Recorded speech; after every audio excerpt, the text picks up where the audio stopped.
get ourselves oriented with the project.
Have them set up for a few minutes. I kept looking over and you were smiling. Yes.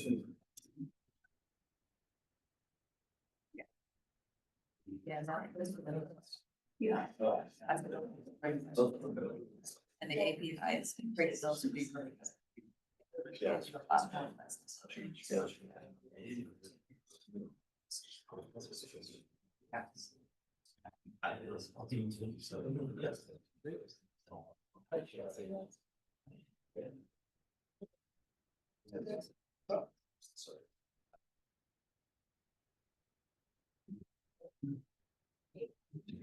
Yes. Front of your speaking language thing here. Here, that's that.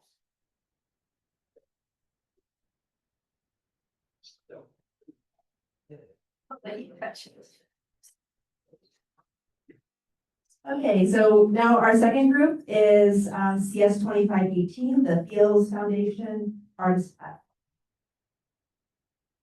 Great, thank you.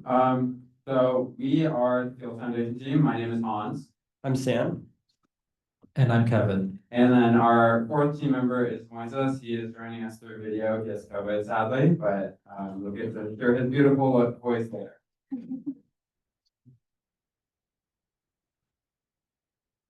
So before we get started, I'm just going to give you a quick rundown of what our presentation is going to look like. We're going to go through what our project is, who we're building it for, some wireframes and key features, our architecture, our development environment, and what we're using for testing and our just overall focus of the project.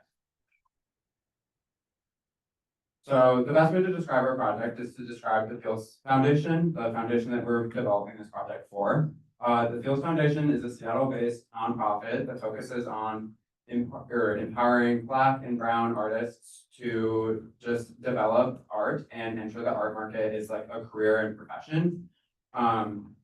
It was founded by Tori Kirohara on the right, and then Zach joined her shortly after to help run and operate the actual business side and the logistics, and Zach is our sponsor. And then our faculty advisors, we've had the joy of working with the wonderful Dr. James Aubert and the wonderful Dr. Burkhard Engler. They've been amazing. They've been great mentors throughout the whole year-long process. It's been wonderful to work with them, and we feel very, very lucky with being assigned and matched to these two people. They've been great. And then, once again, this is us from left to right. We've got Kevin, Moises, you get to see him finally, Sam, and myself, Hans. So Zach approached us with the problem that the art industry is notoriously hard and infamously has very high barriers to entry. So he approached us with the problem of BIPOC artists facing these barriers. Particularly, it's really hard for people who are coming from marginalized communities to break into art. It's a career that doesn't really have like an instant earning pathway. It takes a while, and not everyone can just like earn cash to get established in the industry. So they work to just platform these artists, whether that is through like local youth programs, like bringing in supplies for kids to do art, or hosting physical gallery spaces. The Fields Foundation is a great Seattle-based nonprofit that wants to solve this problem. And then the second problem, which is where we come in, is that traditional platforms like Etsy, for example, they're not very intuitive, and it can make it really, really hard to connect with local artists. And so the solution is the aftermarket. Specifically, the aftermarket is a platform where people can go find local art and buy it. I'll be taking it from here. So one question that might be asked is why a marketplace for art specifically? Because it's probably like 20 of these, right?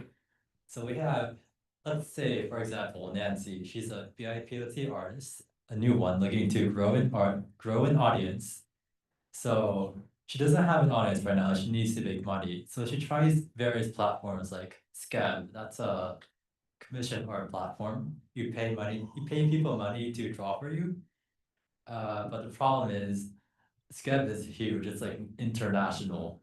And it's also not exactly what an artist might be looking for, because you're not drawing what you would want, you're drawing what other people want. And then there's also stuff that's less art focused, like Instagram maybe, artists do build a portfolio on there. They grow an audience on there, but it's not exactly focused for art, it's a social media program. So that's what the aftermarket is for. It's basically for Seattle artists, so it's local, and it's going to advertise to other people in Seattle. So someone like Nancy would try to find a good platform. She might stumble upon the aftermarket. She could sign up. She finds that it's pretty easy to sign up because that's our goal. That's one of our key features that we're trying to go for. So she inputs her personal details and then puts up her art. And then, for example, she goes out to eat or something. And then she checks up on her profile and notices that there's an error in her product. So she goes on her phone to check it. And she realizes that she can edit from her phone as well. That's another key feature. So our goal is to make it like easily usable and also easily accessible to break into the industry.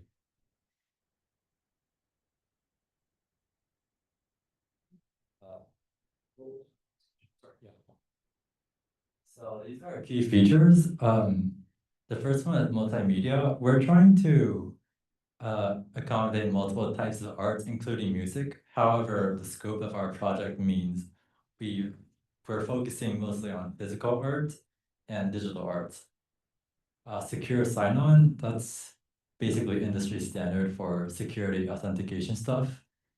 Public profiles for artists, because artists like to express themselves, and also they have other platforms they probably want to share with their customers. Payment gateway integration, which is necessary for a marketplace, obviously. Search tag filter, because a marketplace is not very usable. We haven't really made much progress into that because of scope again. And then seamless syncing of data across devices, particularly making the experience similar across both mobile and desktop. And now I'll be handing it off to Sam. Yeah, thanks, Kevin. So I'm just going to go quickly through kind of the user flows of what we're going to be doing here. So to start, here's what sort of the home screen looks like. As you can see, it's meant to look sort of modern, and there's a lot of purple, lots of color to represent to represent the artist well, right? And so yeah, so it all starts here, and then we move on to, once you find art that you like, you can add it to your cart. This is going to work pretty similar to something you've seen before, like most other stores. Again, the importance of our store is really to make sure that the UI is clean and user friendly. So we're trying to make it something that people are used to and people want to see more of.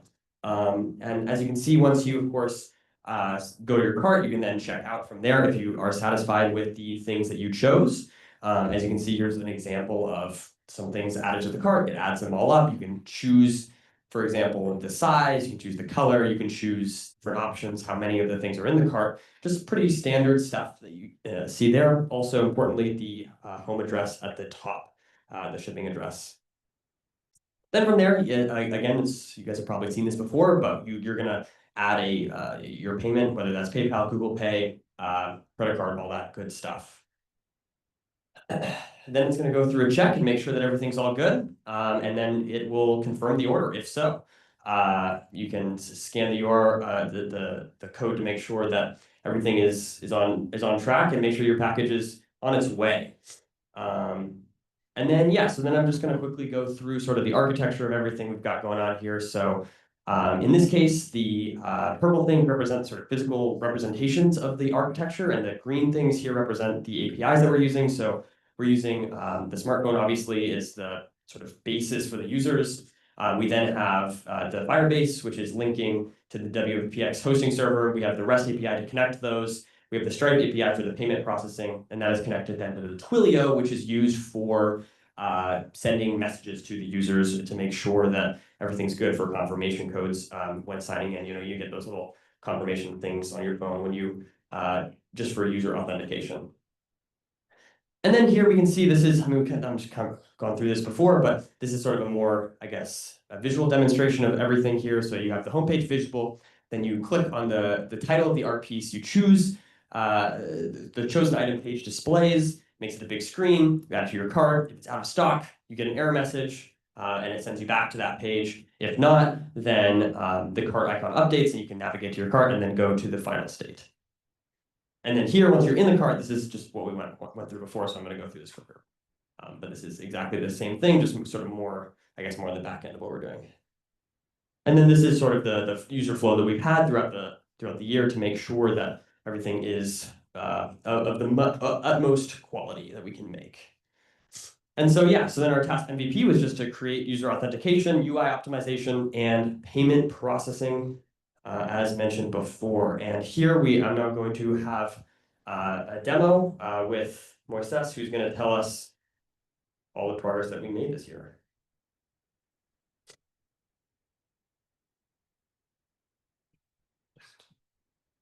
Sorry. Oops.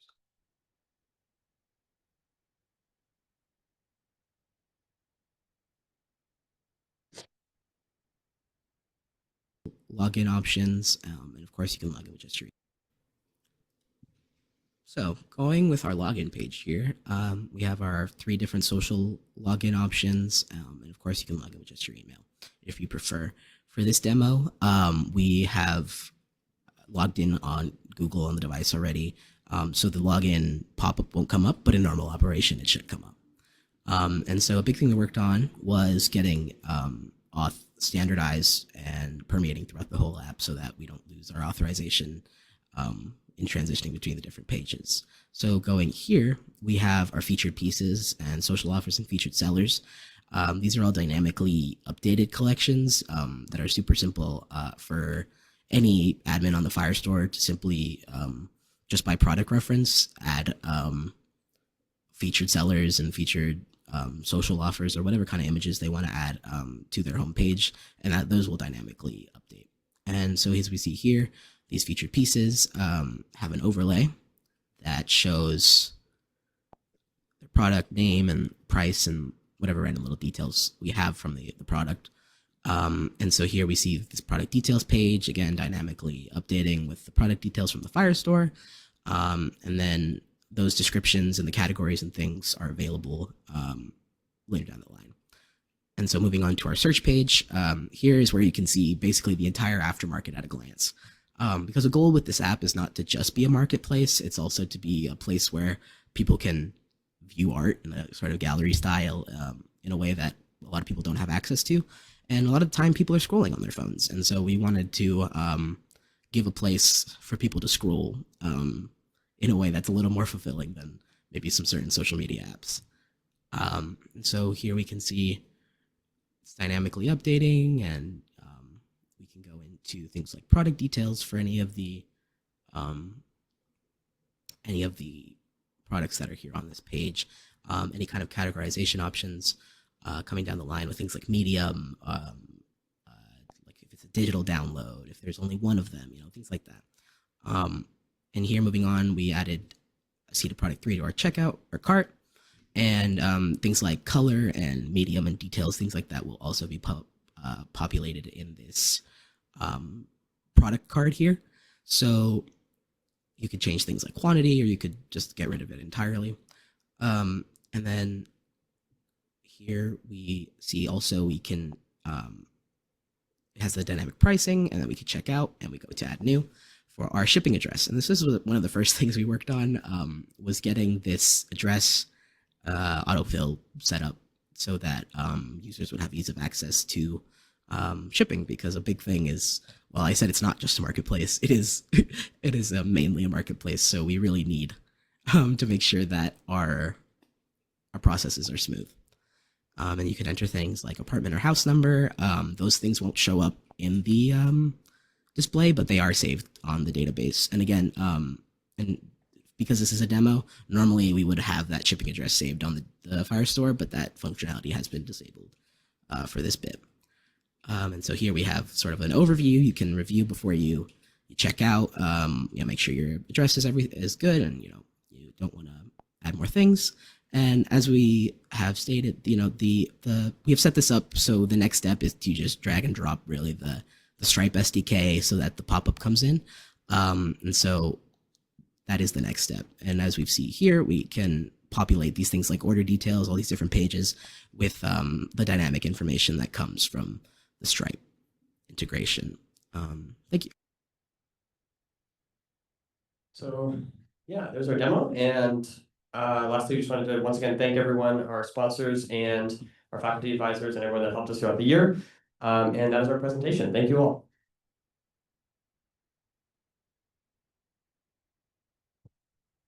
Do we have any questions?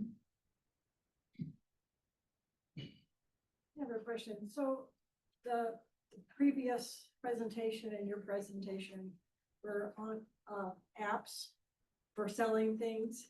Did you have any interaction between the two to share learning experiences? No, I don't think, I mean, not me personally. I don't know if anyone else on the team, but I don't think we did. Maybe that would have been a smart idea though. That is a good idea. Make sure we don't make the same mistakes over again. But yeah.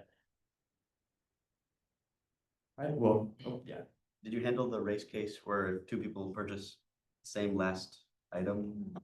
Yeah, that's something we looked into. I think we did handle it. I think it's still a little bit buggy because we still need to make sure that the payment processor handles it. I'm not sure if that end of it works yet, but I think that we did handle it so that it would, it would make sure that before you can add something to your cart, you can't add it. Like if two people, there's like a queue, and if two people can't add it, then if there's one left, then it won't allow someone else to add it to their cart, so that way you can't check out. Yeah. And finally, do you consider about how like there could be like a malicious user for like how do you deal with moderation or something? Yeah. So are you talking about a seller or a buyer? A seller. Yeah, so we have so what we're gonna do, because it's like a relatively small app, right? It's Seattle based. It's actually a manual on the back end. You have to verify the artist on the back end. And that's just something that our sponsor is gonna manually do because there's just not gonna be that many sellers. So it's okay to have that manual. And that was the thing I was mentioning when we were talking about the authentication, the user authentication. You have to be an authenticated user, so you have to have that Twilio based two-factor authentication, and then also you have to be verified by Zach, our sponsor, just manually on the back end. Yeah, that's a great question. No, thank you. In the demo, I saw that there's a promo code for $120 for. Is that just a bug or? Oh, I think that was just an example. Like it was not a real promo code. Like it was just showing you could do a promo code if you wanted to, but it's not like that was a bug. No, I think it was just a demo.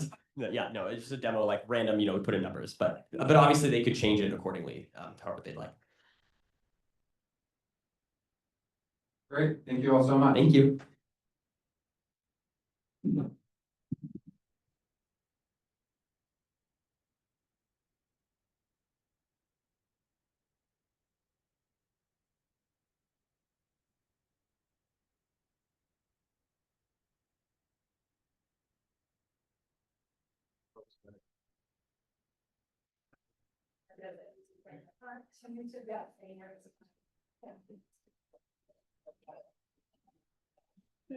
Oh, no, I was.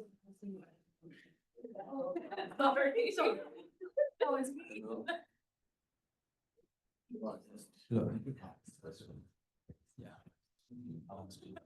He did.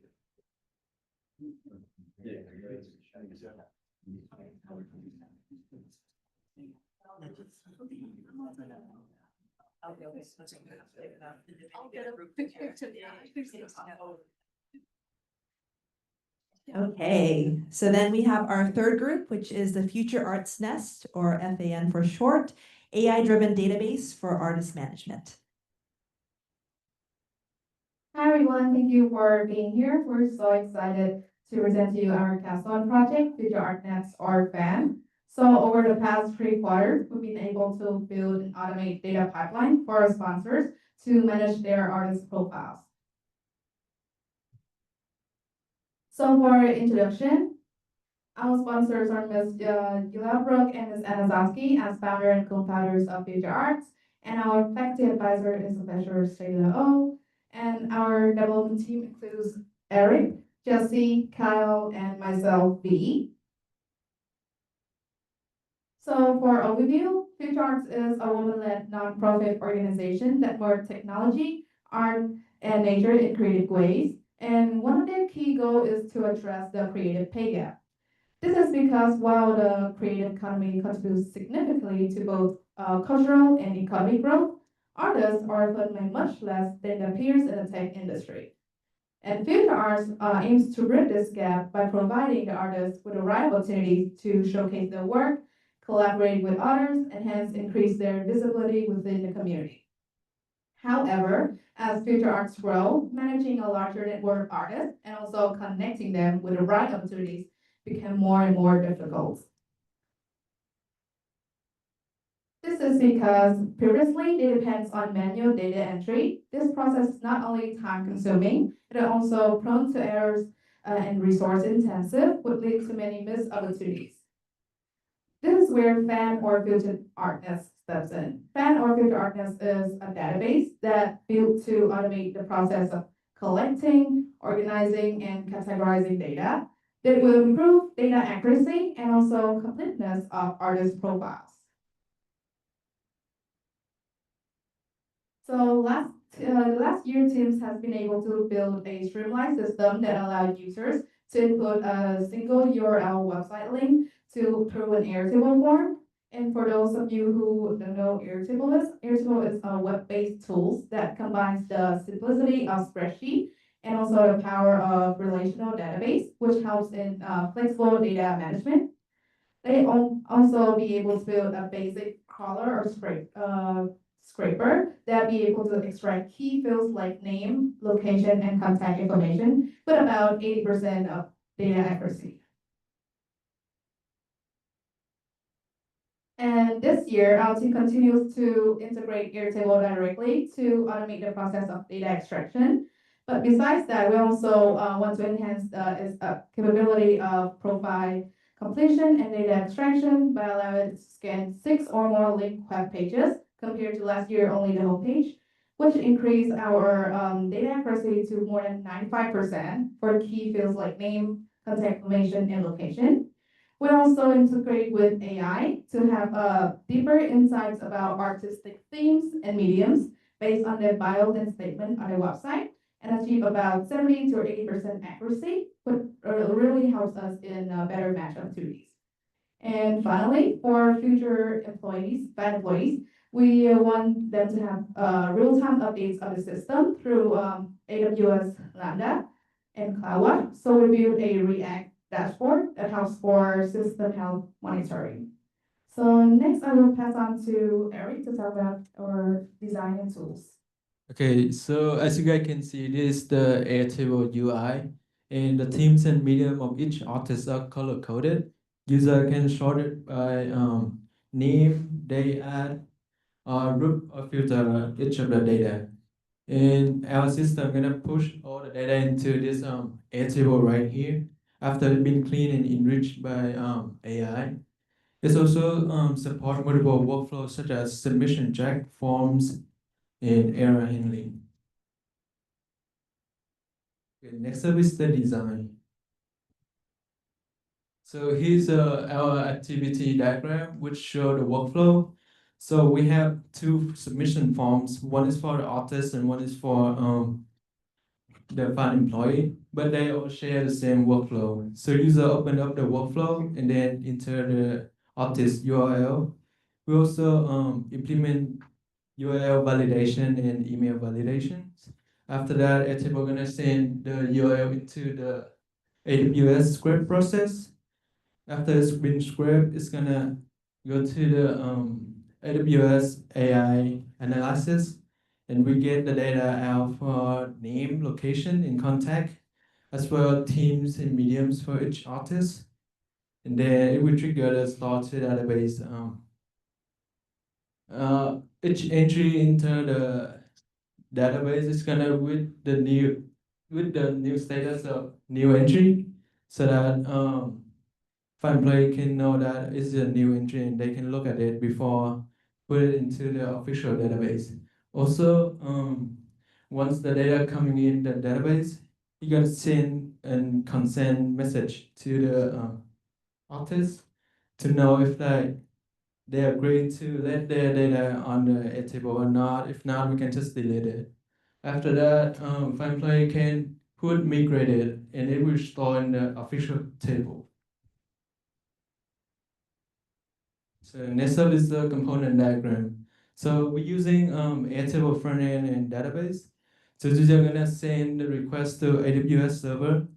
So we have 3 Lambda on that server. One is scripting process, one is gonna integrate it with OpenAI, and one gonna store the database store the data into the Airtable database. And we have any error occurring on that stage gonna show up in the system status page. There's necessarily our tools that we use. So we mostly use Python for our backend development. And for cloud infrastructure, we're using AWS, such as S3, Lambda, and CloudWatch for monitoring. And we use database Airtable because the last year they used Airtable and the F.A.N employee already like familiar with it. So we go with Airtable. In our system, that's why we use notices, React, and TypeScript to visualize the data flow and also any error occurring on the stage. For AI and data processing, we're using OpenAI GPT 4.0 mini for teams and medium based on artists' statements, bio, and their project descriptions. And we use Buildable Soup to do that. For development and testing, so for version control, we're using Git and GitHub because people are working on the same code, so we can just see who edit what. And then for our development, we're using VS Code and Python. For unit tests, we use PyTest. Okay, next one, I pass to So we made our custom web scraper and we designed our web scraper to be able to scrape multiple subpages of an artist's website. For example, if the artist has a contacts, about me, and like projects subpages, our web scraper is able to handle that. And we also designed it so it's able to scrape through basic websites or more like complicated looking websites. And the way we ended up testing this is that we used 15 real websites, artists' websites, and made sure that the data that it did scrape, it was accurate to what it was scraping, and if there was an error, that it would report the error. And when it comes to AI integration, we went with, again, OpenAI's GPT-4 Mini. And the reason we use that model is because we needed to find a way to analytically analyze the themes and mediums, which was OpenAI's GPT was very helpful with that. But also we ended up comparing it to the Open Routers API to try to keep in mind in terms of cost effectiveness, but also keep in mind if it was able to analyze the themes and mediums correctly. And then in the long run, we figure out that OpenAI's GPT-4 Mini was going to be more future-proof. And also when it came to the accuracy and prompt tuning of the AI, we had to work around the prompt a bit to make it more specific when it came to like finding the themes and mediums, because the main issue that occurred with the AIs that often it made the themes and mediums too alike, so we had to specify how to differentiate it more. And at the end, we ended up having an accuracy of 95 to 100% when it came to like stuff like name, location, contact info. But we did come around the accuracy when it 70 to 80% when it came specifically to themes and mediums.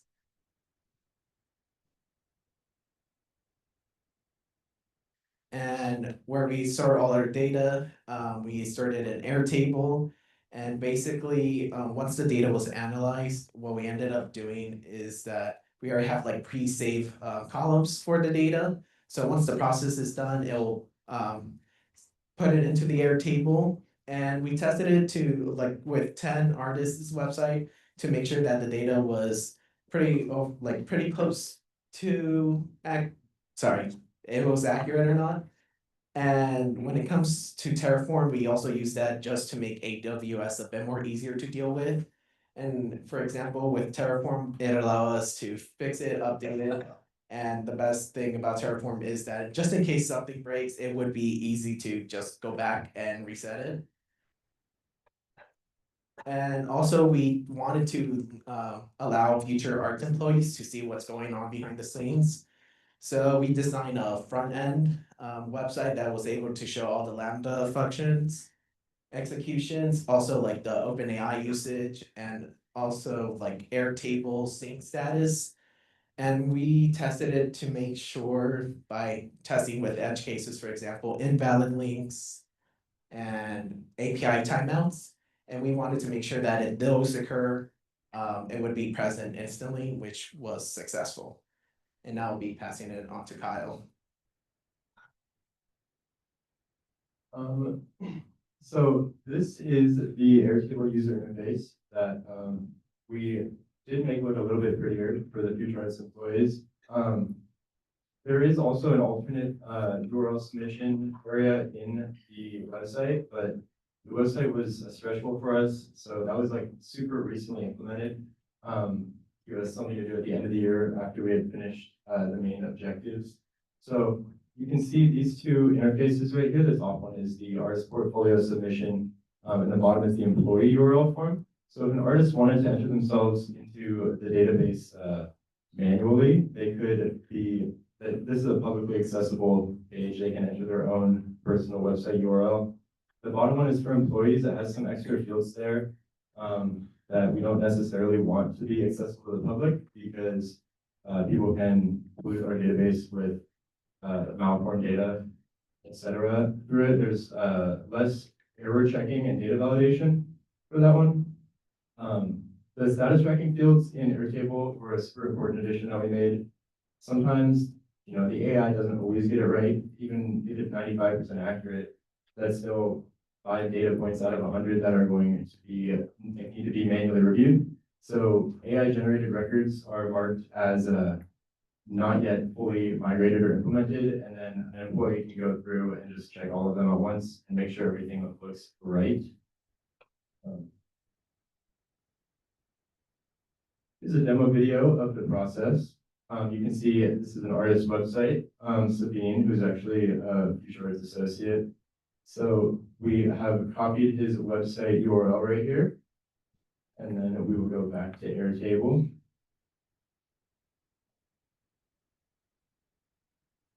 Once we hit it right here, we can add some extra information. Sometimes it does help the web scraping system to provide it with extra context.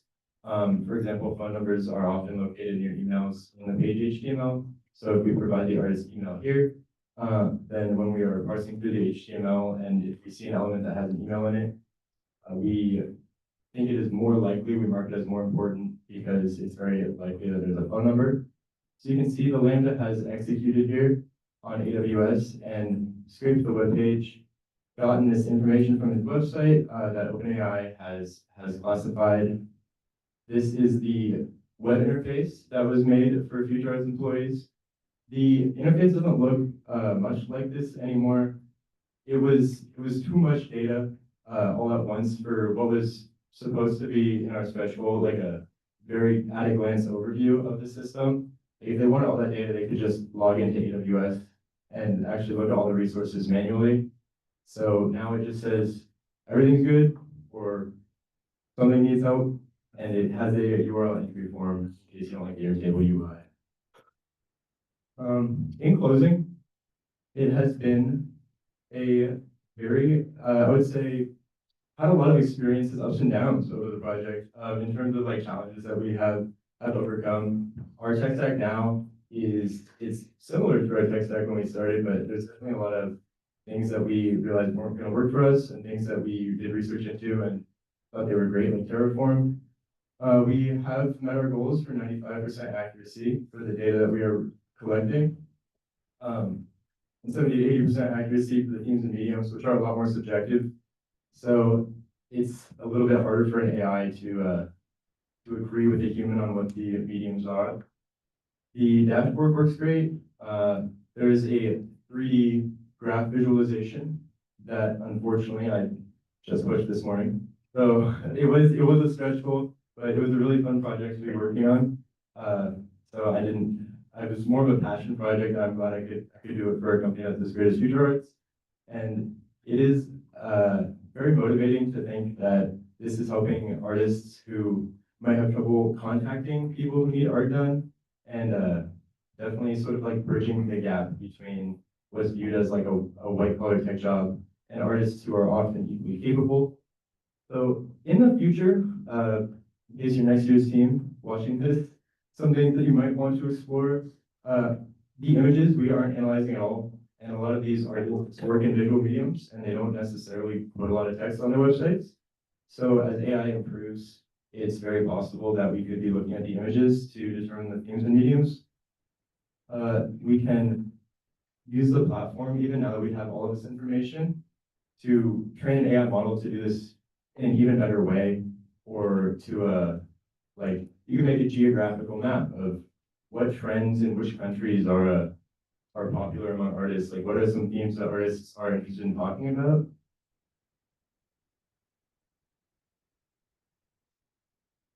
And we would, I know it's me talking, but it is, everyone on the team is super grateful to our sponsors at Future Arts, Anna and Julia, and Professor Sheila O for her help over the year. It's been a lot of fun. We've learned a lot. I didn't really know React at the start of the year, and now I'm employable. So, so it has, I would say it's been a very rewarding experience. We'd like to thank you guys for the opportunity. Does anyone have any questions for the team?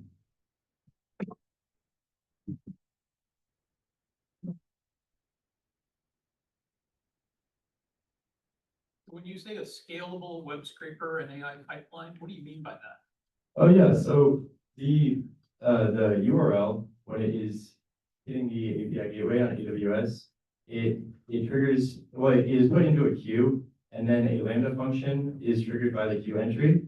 And the function is going to scrape the original page, which presumably is the artist's homepage URL, so it's supposed to be. Links will be pulled from that, and all those links will be put back into the queue. You can set your maximum Lambda concurrency to whatever your budget is, really, on AWS. And as those links get scraped, they're also put into an S3 bucket and a DynamoDB storage on AWS. So multiple of these processes can be running in parallel. Even though Python is single-threaded, this is a way, especially for web scraping, that you can sort of have parallel web scraping. So we can get the whole site done a lot faster because we're looking at every page at once. Okay, so by scalable, you mean it happens in a short amount of time? Yeah, short amount of time, and I mean, you can definitely scalable also in the sense that, if you put enough money into AWS, everything's scalable.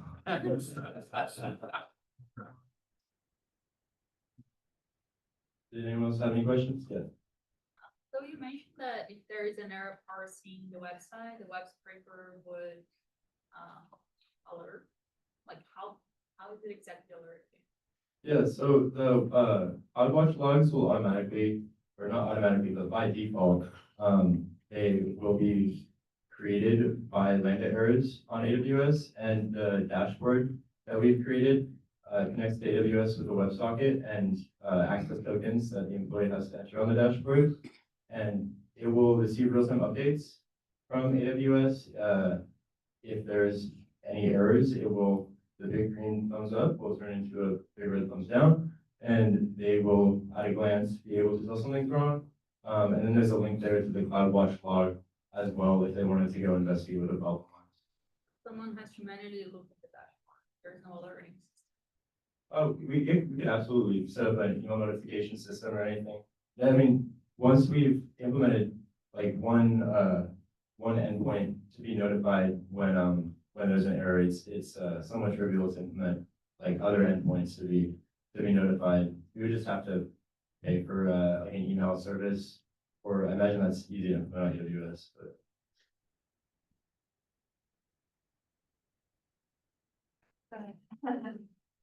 So in terms of the different websites that you scraped, you said you had 15 websites that you scraped.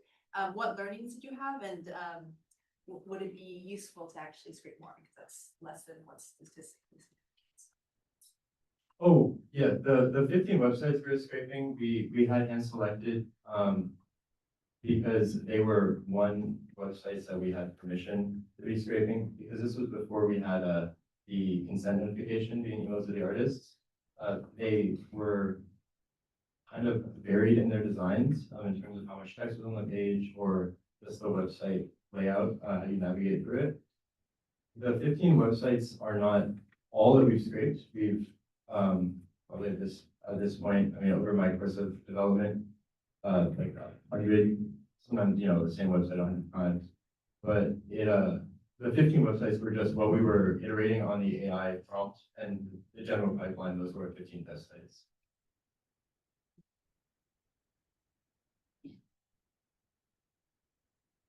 Yeah, so just curious about your reflections, anyone on the team, about what you think about art in terms of mediums and themes before, now after that you've. I would say for me personally, I thought it was pretty interesting how like AI has certain perspectives when it comes to themes and mediums.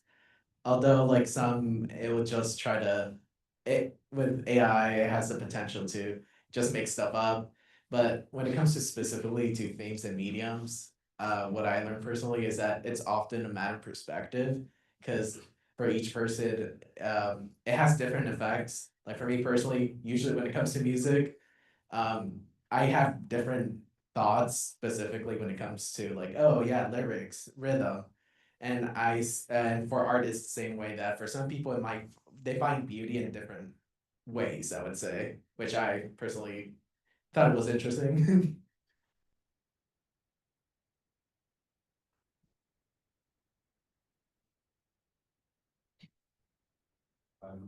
My mic back on to answer that one. It was definitely when we were validating the accuracy of the themes and mediums, because we did have a target we were trying to hit to 80% accuracy. Actually determining like what the correct theme or medium is for an artist is very subjective. Like even if everyone else agrees on what it is, the artist might not agree with them on like that was their intention or that's what they think it represents. So, what we think, what the artist thinks, what the AI thinks, we probably a more effective way would be to have a predefined group of categories for themes and mediums, and then have the AI pick between them. But that's very restrictive. It's kind of putting artists in a box regarding what kind of message they can send and what kind of art they make. So we did avoid doing that, but it does make the data a little like less grouped. If you have 1,000 websites and they have nothing in common with each other, they all have different themes and mediums, what's the point of a relational database if there's no relation between them? So connecting the data was kind of challenging for that.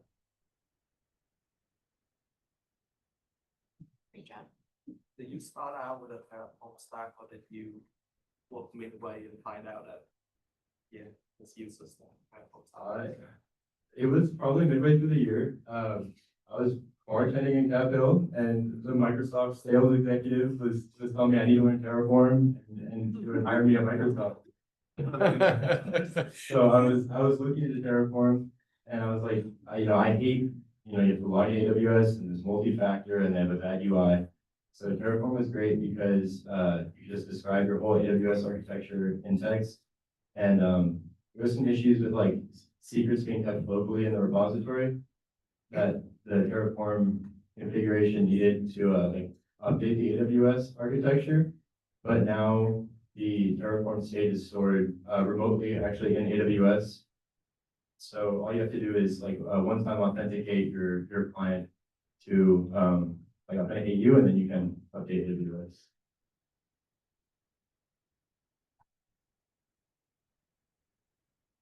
Okay, thank you guys so much.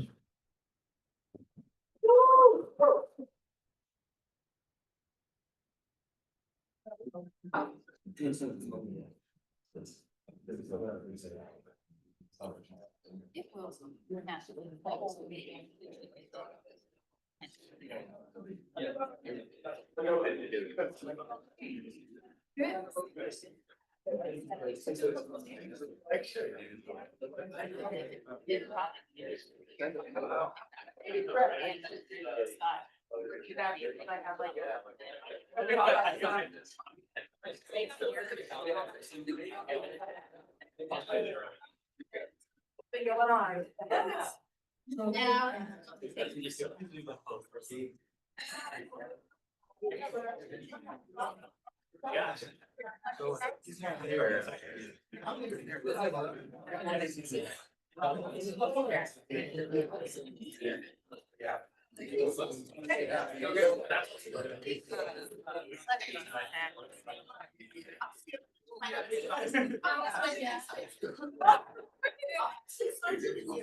That's what I have to do. Okay.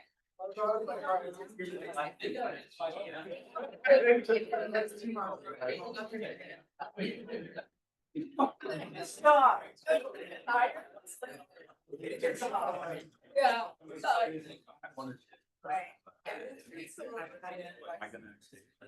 I don't.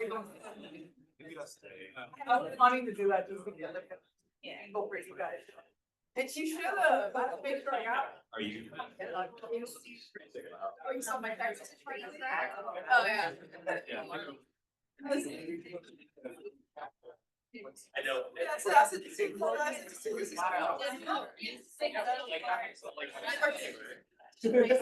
Yeah. I took a photo.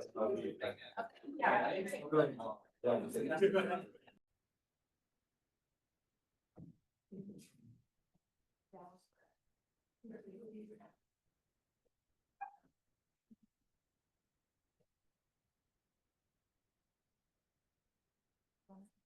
Yeah.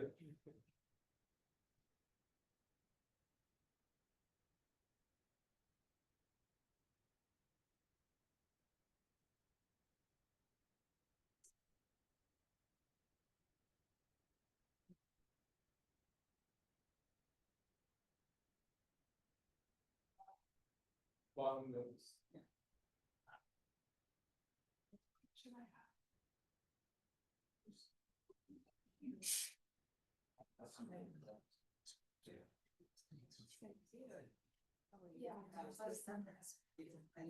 Testing, testing.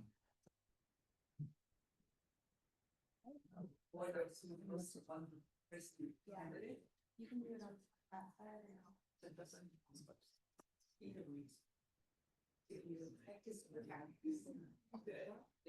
Yeah. Yeah.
Good afternoon, everyone. Welcome to this session of this project day. And my name is Olivia, and I'm faculty in science. And I want to thank all joining us today, and either in person or online. And so today each team will present 15 minutes and their project, and then followed by 5 minutes Q&A session.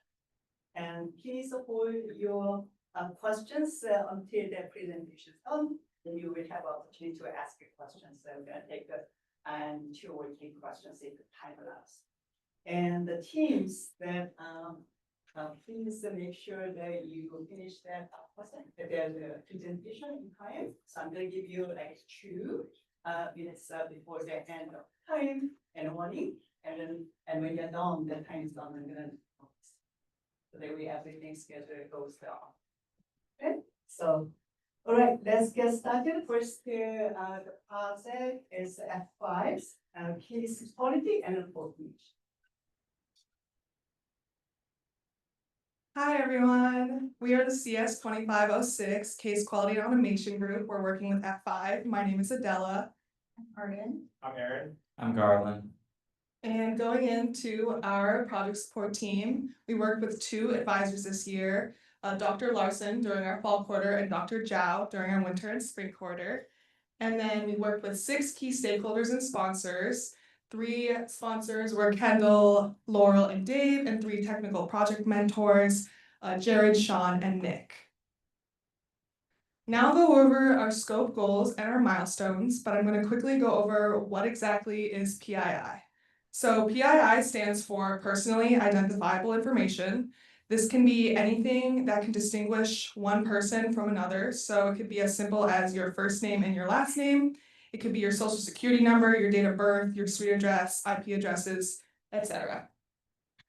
So our opportunity with this project is to establish and enhance F5's current PII execution system, which can hinder F5 from providing their customers the best experience. So this initiative is designed to fill a critical gap in data protection by enabling a more secure, efficient, and compliant processing of sensitive information. Without this kind of system in place, a lot of sensitive information and data is not being kept track of. So our ultimate goal with this project is to reduce F5's access and dependency on using real customer data. This goes into our deliverables that we met by right now, which is delivering a modular and reusable framework that can effectively be plugged in across a variety of different use cases, along with creating an application that can successfully identify and remove PII as defined by industry RFCs from Service Cloud records on a monthly basis. And then lastly, which you'll see later in our demo, is making a front-end application that will prioritize readability, intuitive navigation, and ultimately the user's experience. Now I'm going to go over some unit tests and edge cases, which were really important in the success of our project that we focused on in the beginning. A unit test in this context is essentially a test that will identify the PII and then anonymize it. So we have the basic unit tests, which are names, emails, phone numbers, date of birth, social security number, IP addresses, registration keys, barcodes. We put the F5 BIP and BitPron barcodes. And then edge cases are essentially unit tests, but they deal with the more extreme circumstances. So we tested for multiple PII elements in one text, typos or uncommon formats in names, along with differences in names versus cities, so London as a name versus London as a city, and avoiding false positives for non-PII names. And then we put edge cases for different formats for birthdays, emails, street addresses, along with all 10 F5 locations for driver's license numbers. And I'll pass it on to Arden to talk about our timeline. Okay, so for our timeline today, I have a bunch of milestones that we covered. In December, we started with our hardware setup. We set up our ADO environment as well as our project backlog where we planned out our project for the next year. Starting off in January with our first sprint, we set up our Presidio library, which is our PI detection tool, as well as the obfuscation tools. And we started our unit test processing. Unit testing we did throughout the entire year as long as we kind of came up with more ideas. And we moved into edge case testing in February. This is where we just tested the response to some abnormal or extreme inputs. Like if someone was named after a city, we make sure that our model is detecting that as a name and is not replacing that with a city unit. We also compared linear, which is our obfuscation tool, to other LLM models like DB1.5 and BERT, just to see which one had better entity recognition, but we ended up sticking with linear. In March, we kind of took a different turn and explored F5 security protocols and what they have going for them already, and determined if we wanted to include our own authentication system or just include F5 security protocols later in the development. In April, we focused on end-to-end testing, so we confirmed that from start to back, our application is able to contain sensitive data and is correctly detected, anonymized, and output as expected. In April, we also started our front-end design, so through our Figma mockups, we were able to transfer that using HTML and CSS and put that in our Flask application. Moving into May, we just made sure that it works correctly, our UI was usable and readable and able to work for our users. We also included F5 GPT prompt engineering. So we use our F5 GPT LLM to clean out using context-based evaluation and just get the entirety of the sensitive data obfuscated and anonymized correctly. Finally, we are just finalizing our documentation and getting ready to transfer over our code for development and hopefully deployment later. Moving on to our design flow with Aaron. Yeah, so starting off the design flow. All of our data is held within Salesforce. So from there, we were able to easily pull the data out.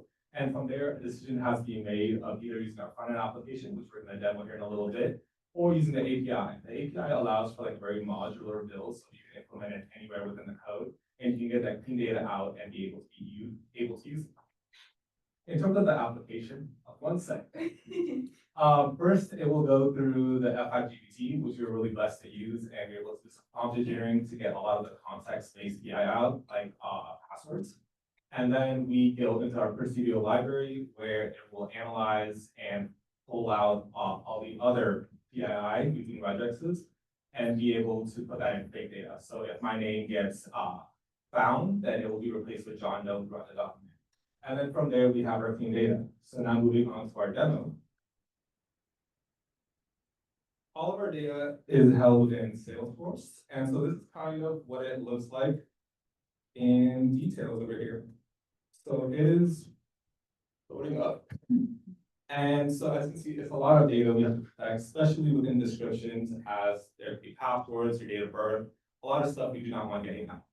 And so from here, we can just easily take the case number, just copy and paste that in to our front end over here, push it in, and then paste that. And then from here, I just created a little sample that we can use, but we just get the little F5 description part. We take all of this, and as you can see the phone numbers, names, all of that within here, push it in, run the app, and it takes a little bit.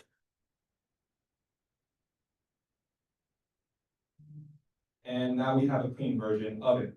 So, and then kind of seeing where exactly as the return isn't super clear, we kind of broke it down within sections. So as you can see, the real name is Johnny, but here it has been replaced with Jason, Jessica Bell. And same thing with an IP addresses. So this is ending in 1010, while here is 81.167. So all of that information is being protected and Due to our testing, we also extended out on barcodes and everything we really needed to comply with regulation standards. And now I will go back to the presentation and pass it on to Garland.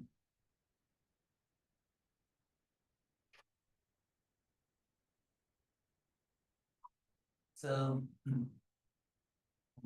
moving on to our technical implementation. So we built our modular framework and it combines machine learning, Python, and regex. For our backend, we use the Salesforce database to pull customer case documents and upload a clean obfuscated version. Our front end uses Flask and React for functionality and an interactive UI. And then we integrated F5 GPT for prompt engineering. This enhances entity recognition accuracy and also adapts to various data formats, which is helpful for more tricky PII like passwords. And then moving on to results. We helped automated the PII detection process, so data can be obfuscated in compliance with industry standards. We also impacted community growth at F5 developer forums by helping the process to release obfuscated case documents to the F5 users.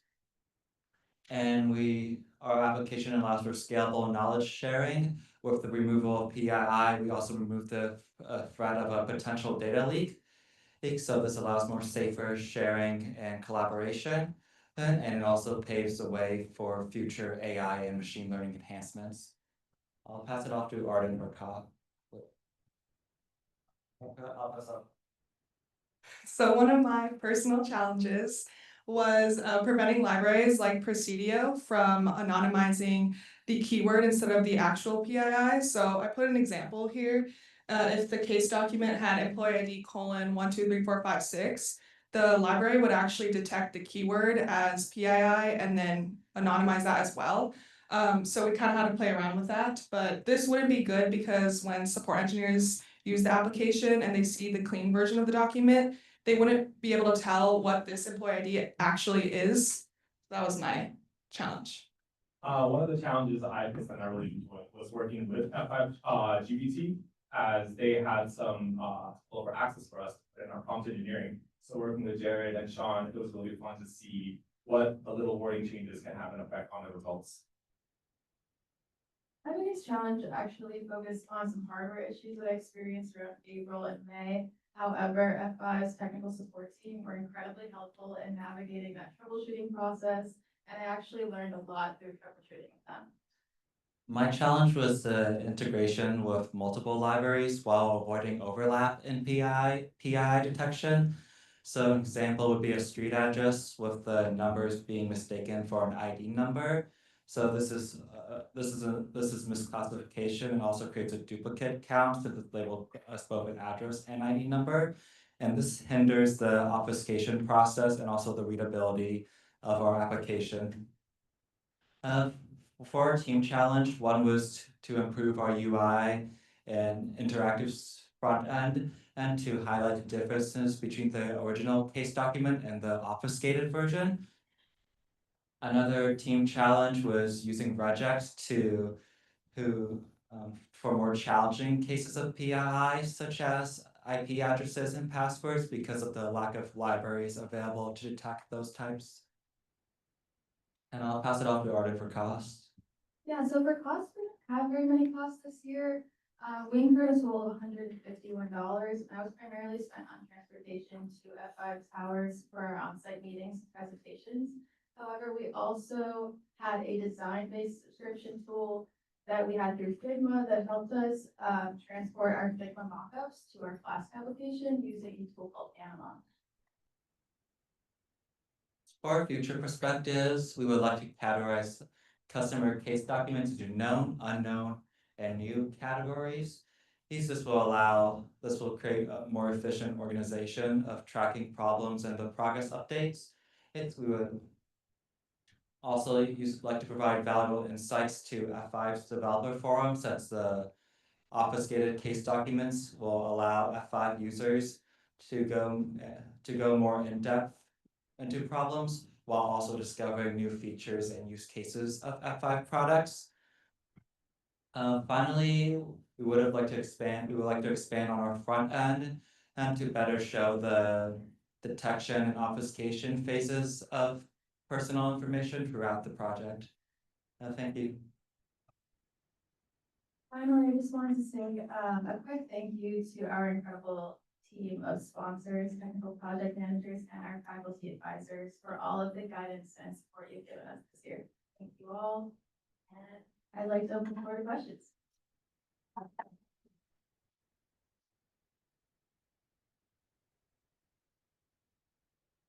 Any questions? So on the demo, you show that it takes a few seconds to process the case. And I would imagine there are a lot of things in that the case. So I don't like, how long do you estimate that? Okay, I'll repeat the question. So in the demo, it took a few seconds to process the case, and, you know, anonymize the PII. And I would imagine that like there's thousands and thousands of customer cases. So I was wondering how you're gonna handle this potential performance issue. That is a great question, and we added that F5 DBT like right a month before, so we haven't gone that far. But especially with the larger text that you saw, we definitely need to make sure that the speed keeps up and we're not going over the token amount. But it should, we ran the calculations for the token amount and we are not gonna go above it. So speed wise, we don't know yet, but we do know that's gonna be able to handle it. Thank you. I was wondering, is this mainly supposed to go kind of one way where you have the case document and then it kind of scrubs all of that and makes it so it can be spread to more people? Or is it supposed to take those kind of like scrub documents and put them back into the original document? It's more on the first one where we have a clean version of the document and then we can transfer that out from secure to anyone who can look at it and learn from it. So if you're in a really secure site, you don't have to be there to look at it. We can get a fake version out and you're still able to analyze the data. Are there any questions? Okay, let's thank the presenters then. There.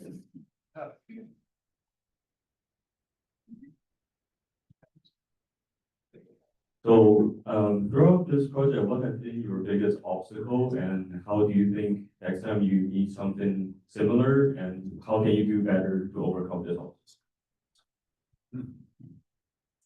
I think one of the obstacles we faced was we have a very wide variety of tools that F5 has given us, and really consolidating down into what we can do in our time frame has been super helpful, as it's a blessing and a curse because we can do so much, but we have a limited amount of time and resources. So really learning to consolidate data and seeing where we can start, it has been really helpful to learn for sure. And that has been, for me and our team, it's been really fun to learn that part.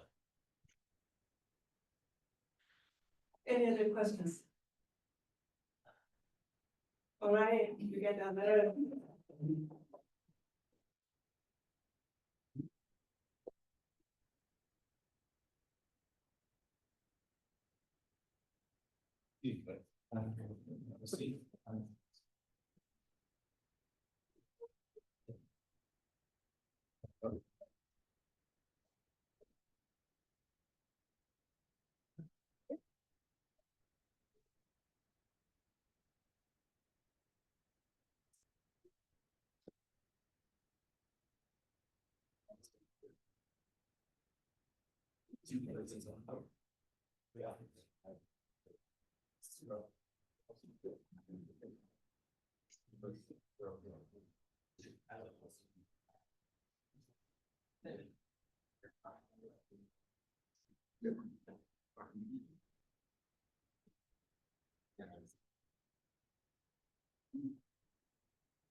Hello.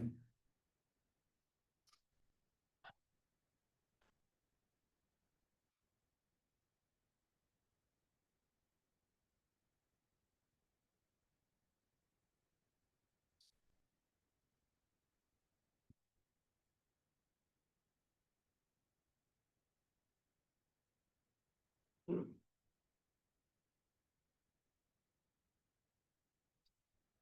next team is the F.A.N. Heuristic Development Automation. Alright. Hello, everyone. We are Team Heuristic. We worked with F5 during this academic quarter. So our team members are Ghana, Zain, Ishan, and myself. Our academic advisor was Muniba Dilani. Our F5 sponsor, Laurel, Kendall, Dave, Sean, and Jared. All right, throughout this presentation, we'll go over the project overview, the problem statement, the goals, what is in scope, out of scope, our workflow, our live output, and then we'll go over the development status, timeline, and then future steps.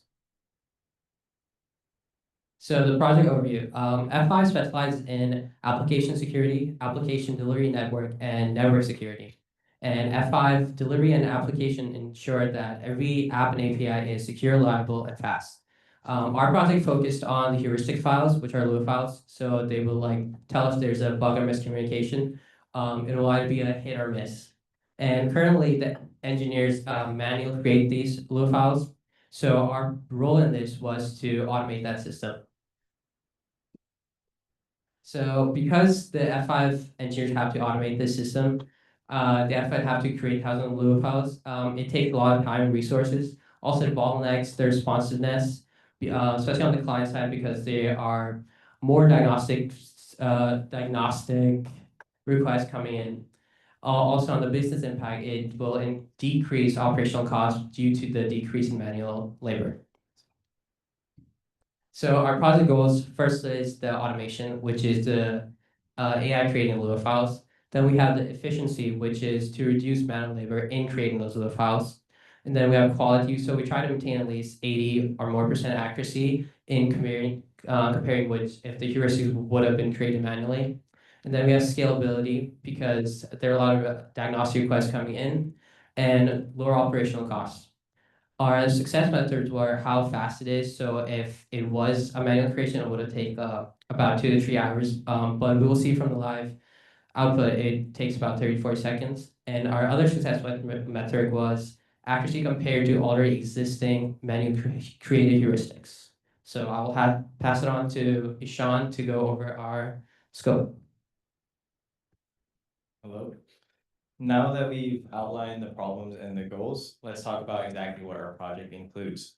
So our focus was mainly on building an intelligent system that helps in the creation of these Lua heuristics from known bug data. This included automated data processing from the given bug source, advanced prompt engineering to ensure the LLM's behavior, and the heuristic generation itself. To ensure reliability, we've added a validation system that checks syntax and structural correctness before anything's ever submitted to the user. There's a user-friendly web-based UI we've created where engineers can select different bugs, and it will generate the heuristic, and then you'll be able to download the generated heuristic. Finally, we also built a testing framework that compares our output to existing heuristics to test during development to see how accurate our generated heuristics were to the ones that engineers had created. One thing we do want to emphasize was what was out of scope for our project. Our system doesn't directly work with any QKView files. Our system does not replace any engineers entirely, and we don't alter any of iHealth's core diagnostic logic. Our system simply enhances the heuristic generation process and helps the engineer to build the heuristic, which they would usually have to do from scratch.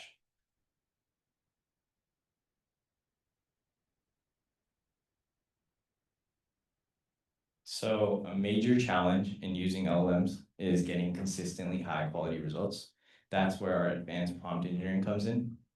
At the core of our system is a very long and detailed system prompt. Think of it like a set of instructions that tells the model to behave like a F5 engineer would.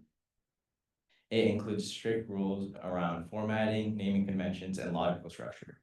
We also provide it with examples of good heuristics, so the model knows how it should generate the heuristic. What makes this prompt advanced is its modularity. We designed it to be reusable across many different types of bugs, and it automatically changes the input bug data every time the user selects a new bug. This level of specificity helps reduce hallucinations and improves the model's accuracy significantly. In testing, it provided heuristics with above 80% accuracy to already existing ones, essentially acting like a domain-specific agent, guiding the AI to act like an F5 engineer would. So here's how everything comes together. In our front end, we have the UI we've built. We have a table where a user will select a bug ID they want to generate a heuristic from. Once they do select a bug ID and click generate, our system will do a GET request to the background to run our Python scripts in the back, which automates the whole process. We extract the bug data from our bug data source that we have, update the prompt with the new bug data, call the API with the updated prompt, which will tell the LLM to generate the heuristic with the new prompt. Once the LLM gives us our response back, we run our validation script before handing off the heuristic to the user, making sure it's structurally and syntactically correct. Now I'll pass it off to Ghana for what tools and technologies we used and the live demo. Hey guys, so as you can see, I'll quickly walk through our tools and technologies. We built a full stack solution using Python Flask for backend APIs. We use a React.js for front-end interface. We use a VS Code for development. We use Azure DevOps for version control and project management. But the key component is our integration with the F5 AI, because we're not using any public AI service. We are accessing the F5 LLM model via their secure internal API with proper authentication. But what makes this really work is our prompt engineering approach, which I will show you in action. So here's our front end, clean, responsive interface, inspired by F5 website. Let me show you real quick. And our backend Flask API handles all the data processing. And when you see this table populating, this is our scripts working with the knowledge base data and basically parsing all the bug information to us. And we also have a search search box where engineers can quickly filter out. And there's also a push button between you can switch between the search criteria. And then right now I'll be searching by bug ID. There we go. Oh, sorry. And you can change it. You got the idea. And then let me specifically choose one bug ID for heuristic generation. And when I click generate heuristics, several things happens behind the scenes. Python scripts basically extracts the bug data from the knowledge base, construct our massive prompt, and sends it to the AI. We are given the F5 AI a detailed instructions, examples, and validation criteria in one shot. And here we have, oh, this is actually even better. Okay. Here our validation system is showing that it's working, and it's confirming that there is some syntax error. And if I choose a different ones, definitely if there's no errors, you're gonna see it here. We have the validation message as well here. And then for the engineer, they can easily download the file. They can easily open the file and work on it. So what you just saw took us only 30 to 45 seconds or maybe less. This can take an engineer to take 2 to 3 hours to build. So this is basically a time saving. And I also want to show you the test prompt. So this is, our prompt. This is where we spend most of our development time. This is our true brain of our operation. And it's not saying to AI to generate the heuristics. This is a carefully detailed structure. It took us a month to perfect this prompt. So yeah, we have all this. So now let me pass it to Zane for development status. Hello guys, I'm for development status. So smart data milestones include first is the smart architecture where we establish a full stack application framework. Next step was our API, proper API integration with using Java Web Token authentication. So secure, and then next is kind of our prompt. And then we created a comprehensive and advanced system prompt that kind of similar with a, as I said, for F5 diagnostic engineer that can generate heuristics with a high degree of accuracy. And another thing we did is another milestone is we automated our data processing and kind of we created a user-friendly front-end interface that, as Jagana showed, that queries bug IDs and shows in tabular formats. Some of our more recent milestones include our pipeline integration, where we connected all of their components in order to do our end-to-end automation. So everything is end-to-end testing. And some of the other things we've done are we've implemented our multi-tier validation system framework, where we have our syntax checks, we have our column checks. And finally, we created our testing framework where we kind of built the automated framework for comparing each of the existing heuristics, the generated heuristics we created. And then for a timeline, we use, of course, Python DevOps mostly for backlog planning and the F5 environment. And then during our fall quarter, we'll spend on planning, project planning, kind of spend on project planning, kind of like creating documentation for our projects. And then we kind of moved into the R&D phase where we kind of create a select your model, which is named F5 GPT, and kind of we kind of did the data preparation. And then next after that was kind of the main part of our thing was their LLM kind of RAG integration space, or RAG VR text system prompt was called that for now.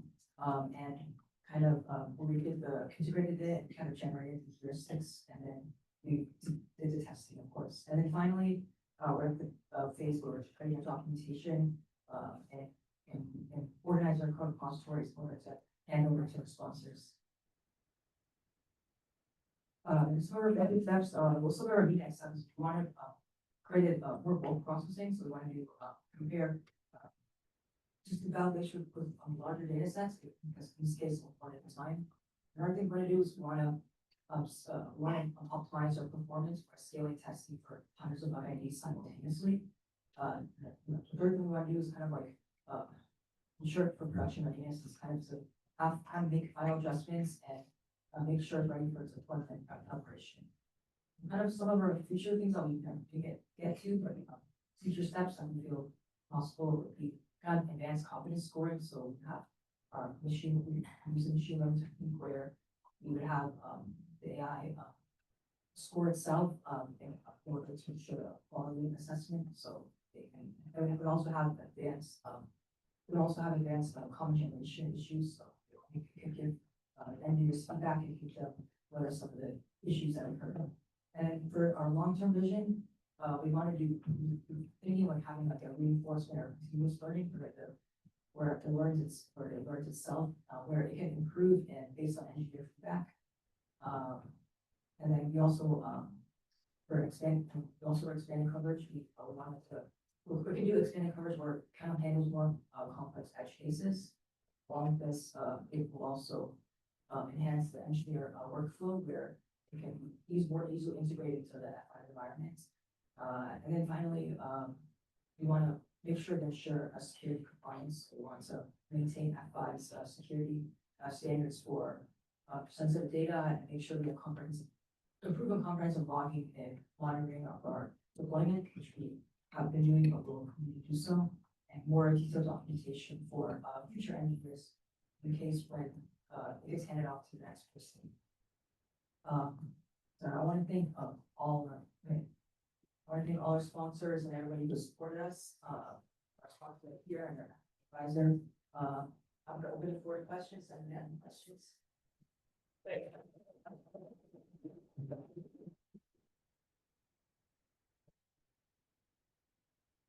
Any questions?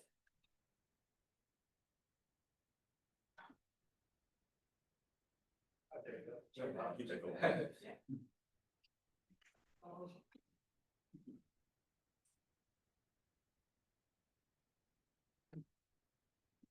I'm just curious if you learned anything through the prompt engineering aspect. Were there any takeaways that you had? Was it what you thought it was going to be like? What did you learn through prompt engineering? I mean, one of the key takeaways for me was like I feel like recently, especially everyone's been using like ChatGPT or AIs. But while doing this project, realizing how little like, even though our prompt was like 500 lines, just changing like one line, just a few words, can drastically change the output. So I mean, I feel like it's pretty important, especially with the growth of AI, and I feel like more and more people are just gonna start to use it. So learning how to use it better was a great experience for this project.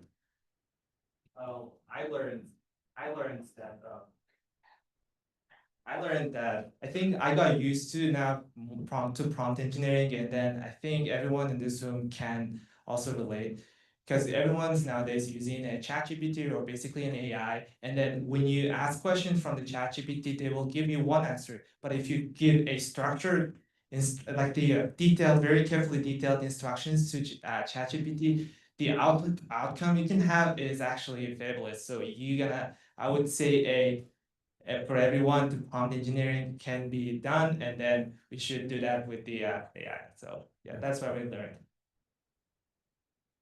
So my question kind of added on to that, like in your prompt iterations, what kind of performance matrix did you use to determine this prompt is an improvement over the last one? And you have like a history to track how improving the prompt improved your output.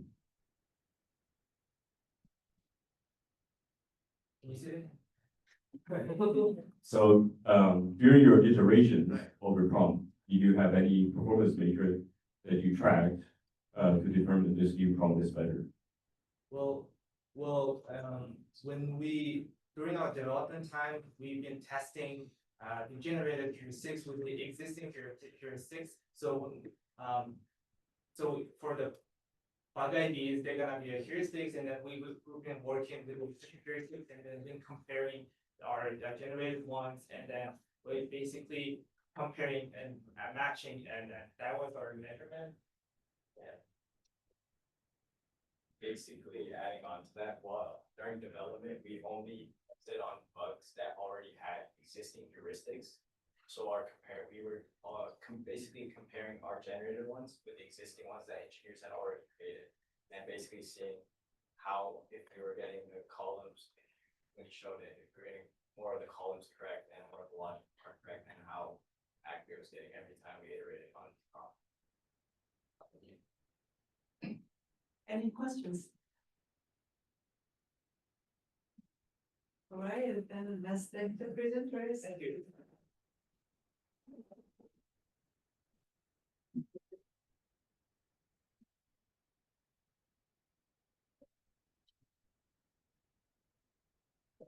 Yeah, you're good.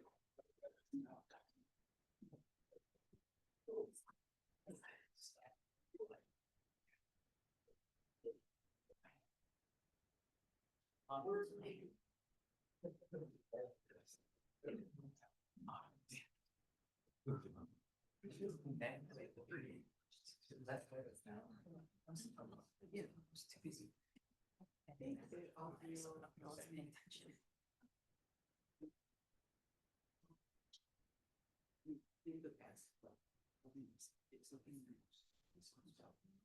Yes.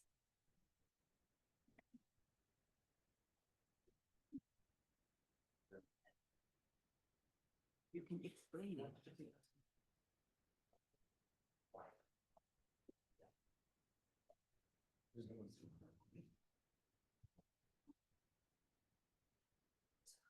Yeah, so they move.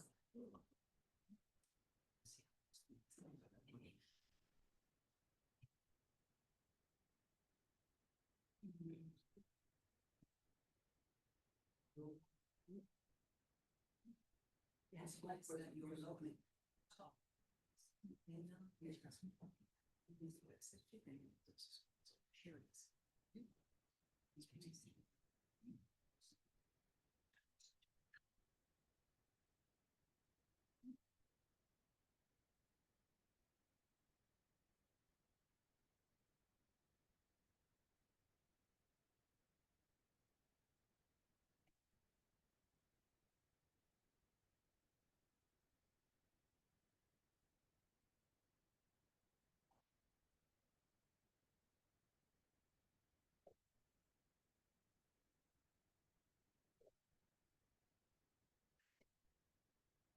The next presenter is a visiting Andrews Smart Scheduler System. Kim.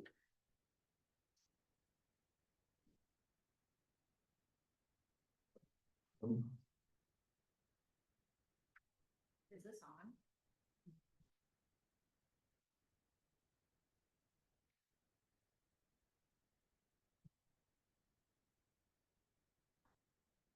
Is this on now? Yeah. Awesome. Well, welcome to Projects Day, everyone. We are Team 2520 and we are partnered with Visiting Angels.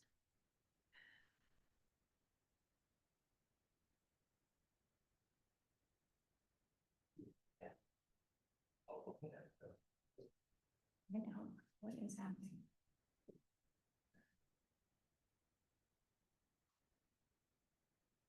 Technical difficulties, sorry. Yeah. Okay. Okay.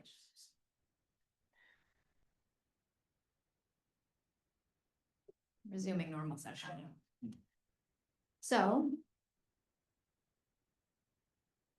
Oh my gosh, is it mine? There we go. Okay, let me introduce you to my team. My name is Anna Muller. That's Chi Pham and Carlson Sutanto. Our last team member, Alvaro, was unable to be here in person, unfortunately. Our advisor is Pejman Kativi, and our sponsor is Tina Valdez. So, what is our project about? Visiting Angels is a senior care franchise where they pair caregivers and caregivers and clients together, and they do it based on the client's needs and the caregiver's skills and preferences. So currently, their scheduling process is really manual and tedious. So they every day the scheduler sends out like a message, and they need to to all the caregivers, and all the caregivers respond with their available times. Once everyone does that, the scheduler goes through multiple different communication channels to try to pair any available caregiver with the client. And that's a very manual process, and so a lot of communication can slip through the crack. Visiting Angels has partnered with Seattle University for the past couple years to develop a tool that will help streamline and centralize the process to help coordinate caregivers and clients and keep it while maintaining the quality care delivery. So our product can be split into 3 core components: the scheduler tool, the caregiver tool, and the extensive testing period. So for the scheduler tool, the scheduler needs to be able to upload a CSV of all the caregivers' schedules, and then they can filter through all of the caregivers to find the right one for the right client. The caregiver tool is for the caregivers to log in, and then they upload their own available times, which will then be sent to the database, which will then be reflected on the scheduler's tool.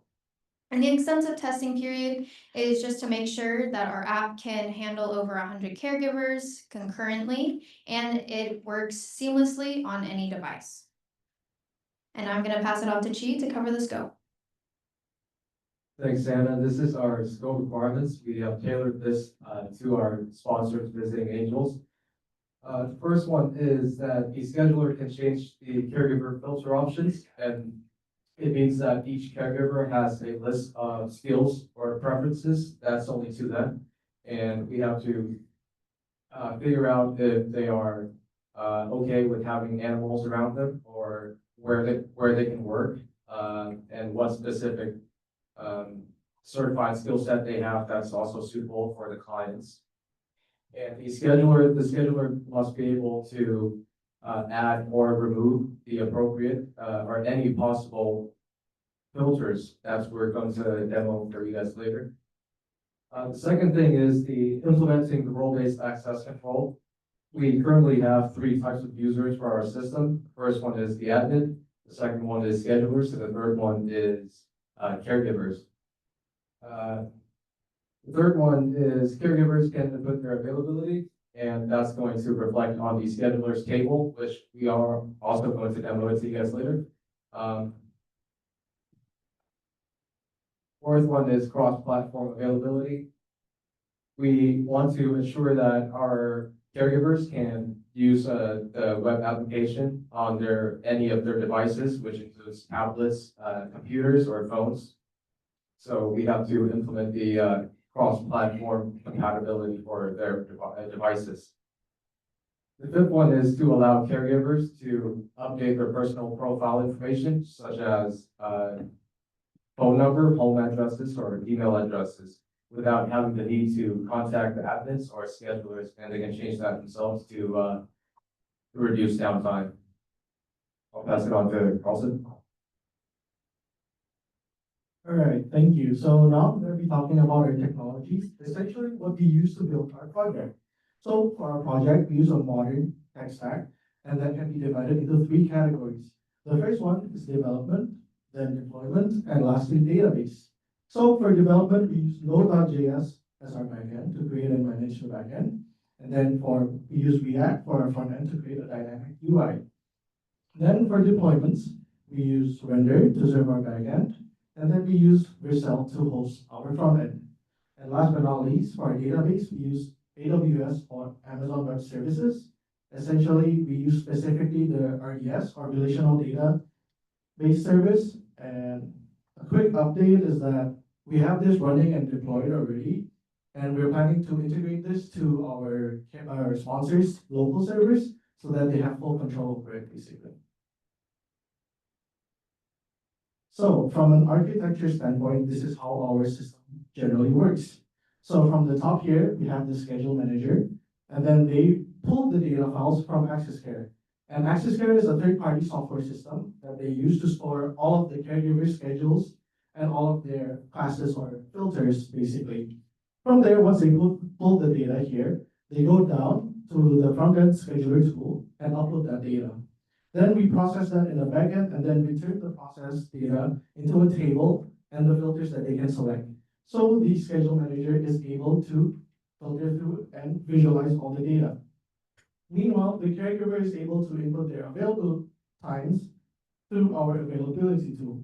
And then that data is sent to our SQL and then reflected upon in our front end for the scheduler to be able to see in real time, essentially, any caregiver updates to their availability. And now I'm going to talk about our security architecture. This is a really simplified diagram for the sake of simplicity. So here we have the user, and then they're going to be greeted by the login page. Now, they're going to just input their credentials simply, and then that's going to be passed to backend to be verified. And then once verified, the backend will generate a token that has their user's role embedded inside the payload. This is then returned to the user, and then from there, they will be redirected based on their role. So let's say they're a caregiver, and they're gonna be redirected to the caregiver front end. And then if they're scheduler, the scheduler front end, and so on. Now, I'm just gonna briefly describe our security. We have 3 main features. The first one is the usual login system that we have. The second one is protected routes. And the third one is RBAC, or role-based access control. To further explain, I'm going to start with the protected routes. It's essentially blocking or denying access to any user that doesn't have the authority or authorization to access a specific page. And then for RBAC, it basically allows, or it controls which users are allowed to access those pages. And then with those together, we created the token to manage that. And now I'm going to show a quick demo of how that works, basically. So here I'm trying to bypass the login page by directly going to a page, and we are redirected back to the login page. So that's blocked. And then now I'm going to put in the actual credentials for an admin, and then we can see here it's going to be redirected to an admin page, and you can access all the features here, and basically use all of them. And a quick note, if we did try to access, like, let's say, for example, a caregiver tried to access the schedulers page, that would also be redirected back to the caregiver's page. And now I'm gonna pass it off to Chi to explain that feature. So this is the demo for the F.A.N caregiver tool. We will start with the empty table, this empty schedule, because nothing has been loaded yet. And then we will begin by uploading the schedule CSV, which is the actual schedule file that we take from Access Care. That's the third party app that our sponsor uses. The second one that we have to upload is the classes CSV, which will act as the filter options later on when we go to the load data page. This is the load data page where you can actually choose which day of the week to see, or you can just view the week as a whole, and then you can see the time slots for each of the caregiver themselves. On the left side is the filter bar where you can just select whatever that you need or whatever is appropriate for the situation that you're just trying to find. And then the table will reflect the changes.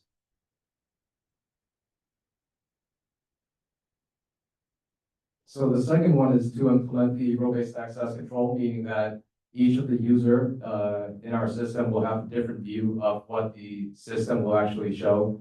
We try to have each of the roles to only see what they need to see and can't do what they only need to do. This view is the admin's view, where you can alternate between the caregiver's view and the scheduler's view, and that's only for admin. There's a special to caregiver button and back.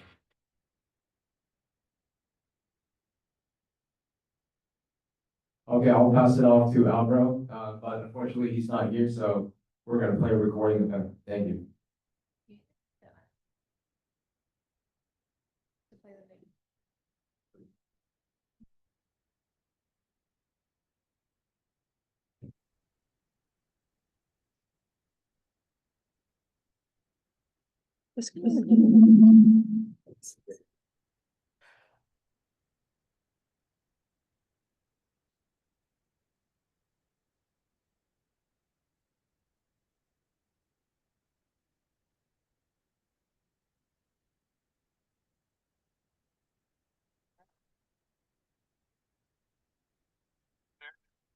Real-time availability updates. Here's where the magic happens. Caregivers can input their availability through a simple and intuitive form. The name comes filled in, and they select dates and times for from and to as shown here. Okay.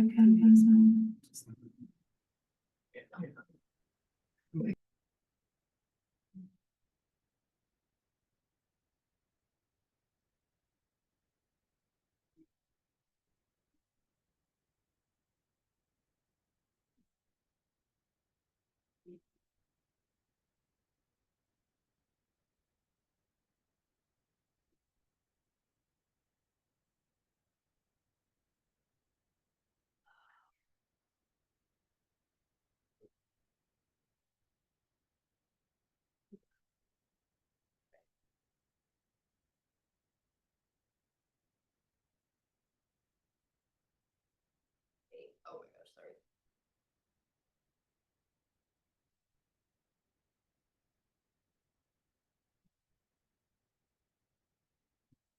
Okay, so I'm just going to explain this. So this is our availability tool. And you can see this is a caregiver's view. They can enter any dates, and then they enter the time, the start date and the start time, or the start date and end time, start the date, the start time and the end time. And then there's also the option to have recurring availability. And then you can also choose a number of availabilities, and you can see it'll show up on the caregiver's homepage. And then it'll also be sent to the database for the scheduler to see it on their table. This is what our database looks like. So the caregivers, so there's a caregivers table with all of their information, their personal information. And then we also have an availabilities table, which contains the availability information. And the availability information is the one that gets sent to the scheduler. That's the one that has the date and the times. sorry, I don't know. So the way they connect is through the user ID. You can see the both tables have that. And that's how we reference the caregiver, which caregiver in the scheduler tool, because the caregiver tool uses the caregivers table. Well, the caregivers, it uses both. And then this is the real-time table, the live table, where you can see that Amy and Nakia have their times and their start times and end times. And they'll just keep being added to the table as people input their time, and it'll also show up on their home screen as well.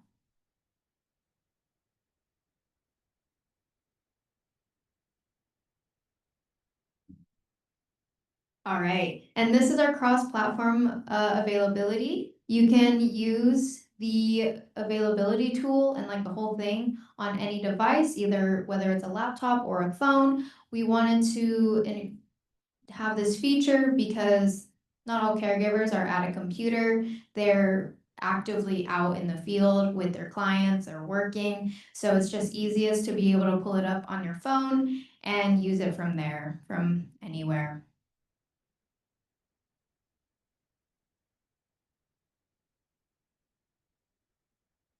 And then finally, we allow caregivers to update their personal profile information. So this is what the profile page looks like. And then you can edit it, you can change the address. And once you hit save, it actually sends an automated email to the visiting angels email they wanted. And so that notifies them and says like, hey, this person changed it, time to change it in your system, because we do have two different systems from them.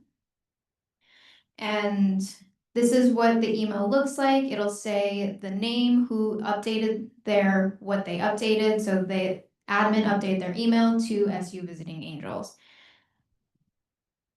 And it's an automated email.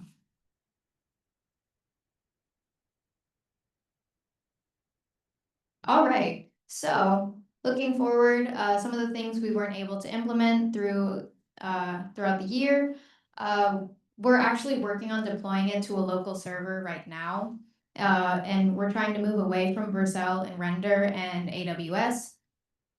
With Vercel specifically, it's flagged for phishing. So every time you open the website, it will say like, this is a deceptive site, which it's not. It's just all of Vercel. I don't know why. So we're trying to move that off so caregivers don't have to like click through it, because it's still accessible. It just, you have to click through like everything. So we're actually working on that right now. And then another extra feature was requesting schedule requests like paid time off. It would just be like another email alert. And then lastly, like giving an admin feature to add or remove caregivers, because they don't create their own sign up. They're assigned a login with their personal information. That's why we have that table as well. Thank you so much for listening. Are there any questions?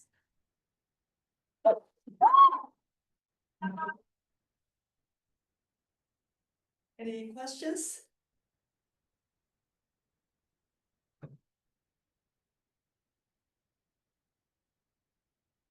So this is definitely a full stack project, had a backend database, front end and everything. Was there a time you had a difficulty was there a time you stuck on something, and then how did you manage to solve that issue? Oh yeah, I can answer that. So that's a good question. So essentially the main or initial problems that we had with this project was that for our website, essentially, we had so many different features, basically. And then at first we wanted to create everything at once. So let's say all the features in 3 files, for example. So and then that just made it really difficult to read the code documentation and things like that. So we solved that problem by essentially isolating each of the features, and then we combine them all in one file. We call it the app.js or index.js sometimes. But we isolate each component into a different folder, and then from there we combine them all at once in a single folder that's shorter. So I hope that helps. Any other questions?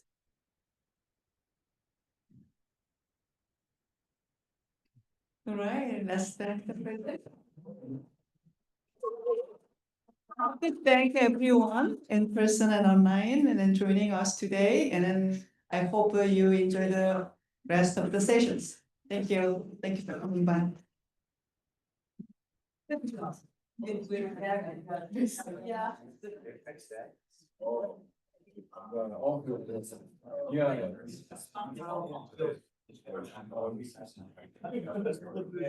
Find out your other.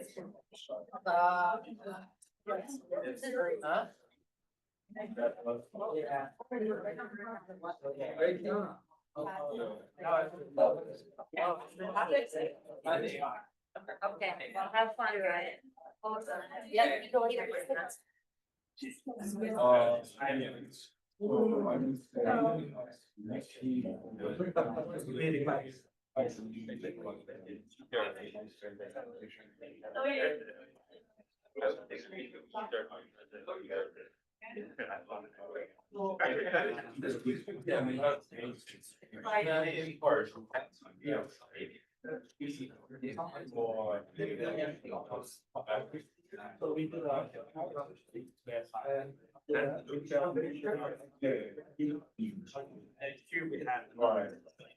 No, I don't know. You have something to track this bit.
And so they. Yeah.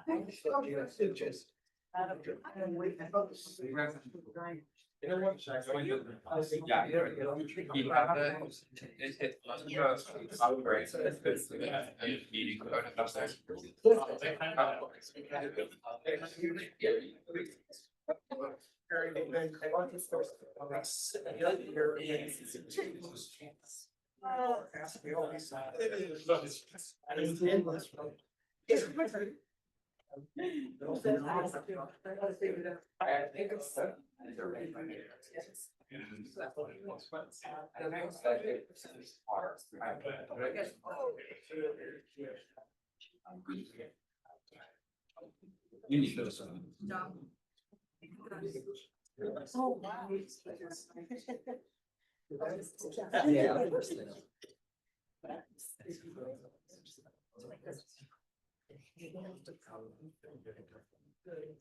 Yeah, I can have. So, yeah. Thank you. Yeah, so I share. You know, like all red. Yeah, I had to. Thank you. Then no, that. But yeah, I probably watched it. Yes.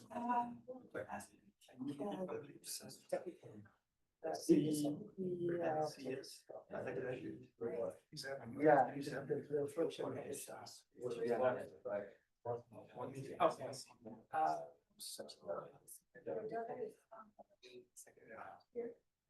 I didn't think about my story.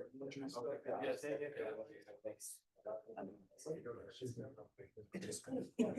Yeah, but she's got everything. I hear like 10 months ago, like out there. Yeah. So do I want to know more?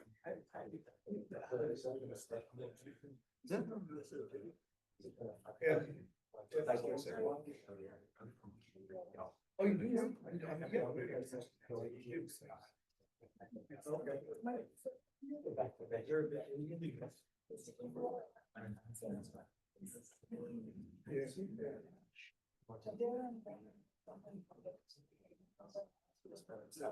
Yeah, I know, yeah.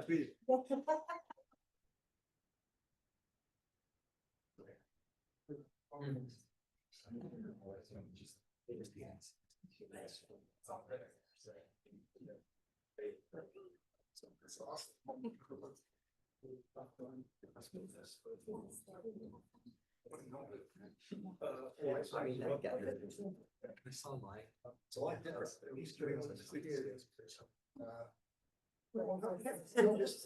traffic. This architecture.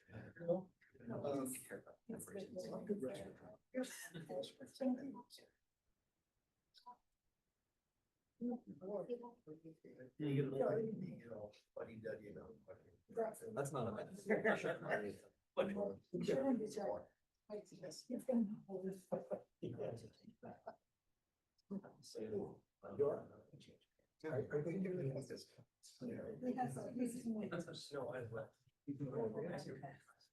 Yeah, I cheated.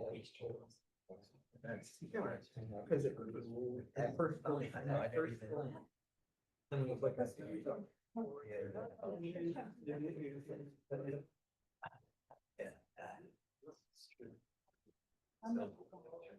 yeah, yeah. Yeah. Oh, yeah.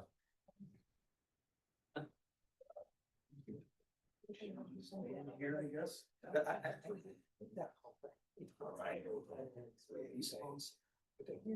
Yeah. Perfect, thank you. Thank you.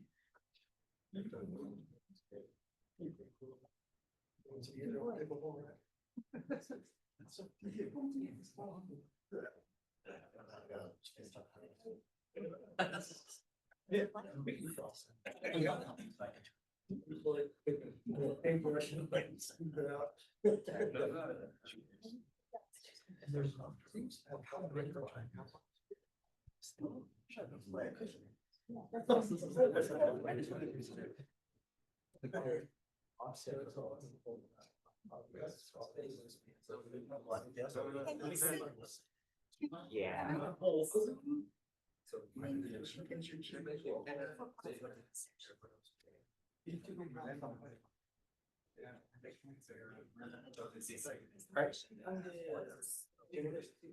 Oh, man, that's a story.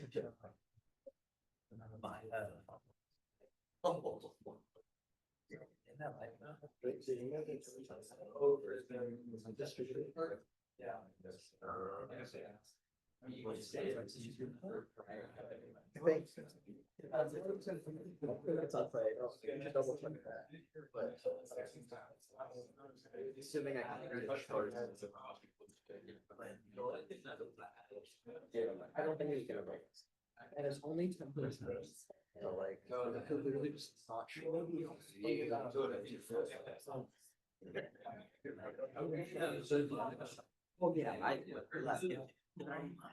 that's what I'm saying. Yes. No, it's just gonna be based on who's like, instead it's just like. Slightly long, and same question. Oh, really? Which is fair. I think he said it was. You're like, some of them will be able to get them.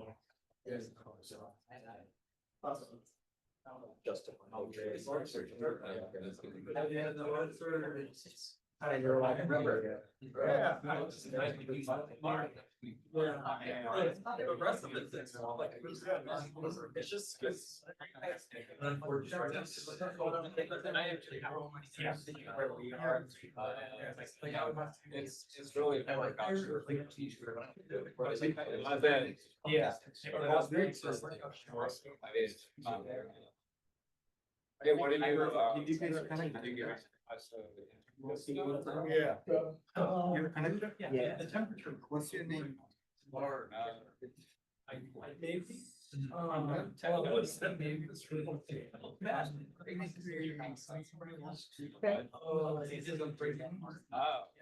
So I thought like. Oh yeah, you want me to try? I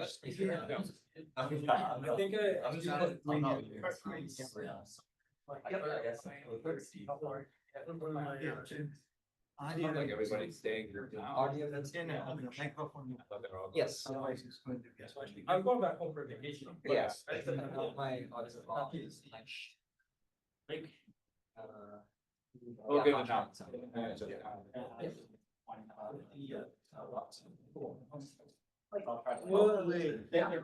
When you're like, I'm gonna watch this.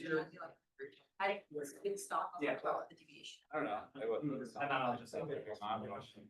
Yeah. Even though we could, it's kind of. Yeah. I don't think you got it. You must have said, yeah.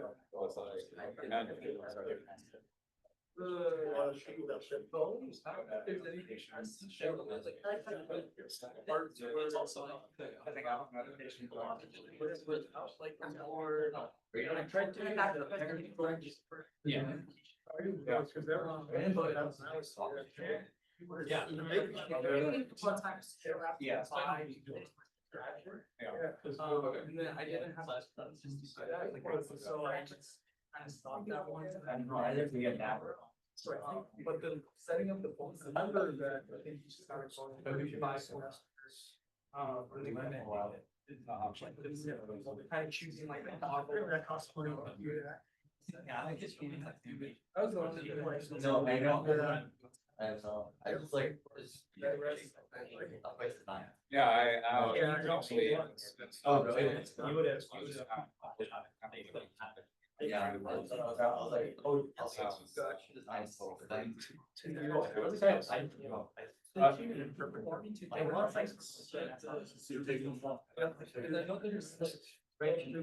know, I don't know. Yeah. I mean, we have like $10,000. I was like, I would probably be like, Well, I mean, unless it's like, thinking about it. Unless it's just. yeah, I know. And you. Like, You're finding a bit longer. That too. I mean, all these. Yeah. Whereas. You turn that one off, like I could extend the duration of that. I think it is like. A couple cents. I should check. Hopefully not do that. A lot of looking the curriculum and then. Yeah, I know, it's just, they just. It'll stay the. You guys. So I guess we'll run through it.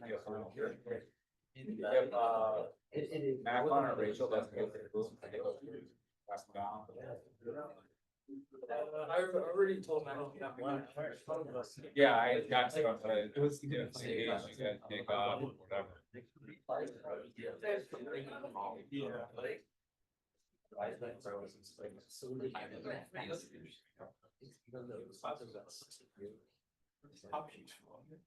Hey, everybody luck. Yeah, we're. Well, I'm thinking that if you probably. Oh, yes, all right.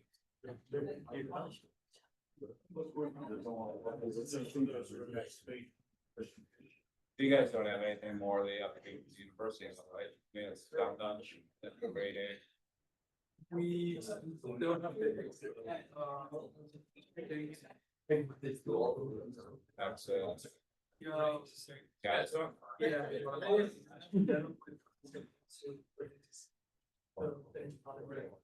We just had a shot. I don't even see him. How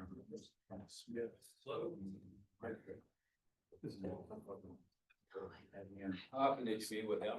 Was every week? How people how often? So even if it was like an hour, so it kind of.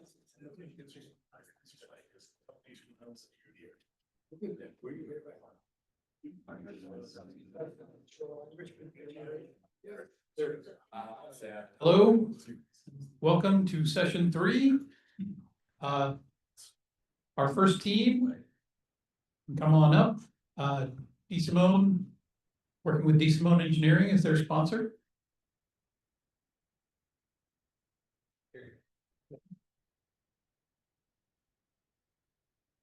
I'll give them a few more seconds. So I'm Professor Brian Doherty. I'm the capstone coordinator for this year. So we have 21 computer science teams. You may have seen all the green ink in the program. And you guys, there's 2 mics, right? So I'll turn it over to them. You want to hear the students singing?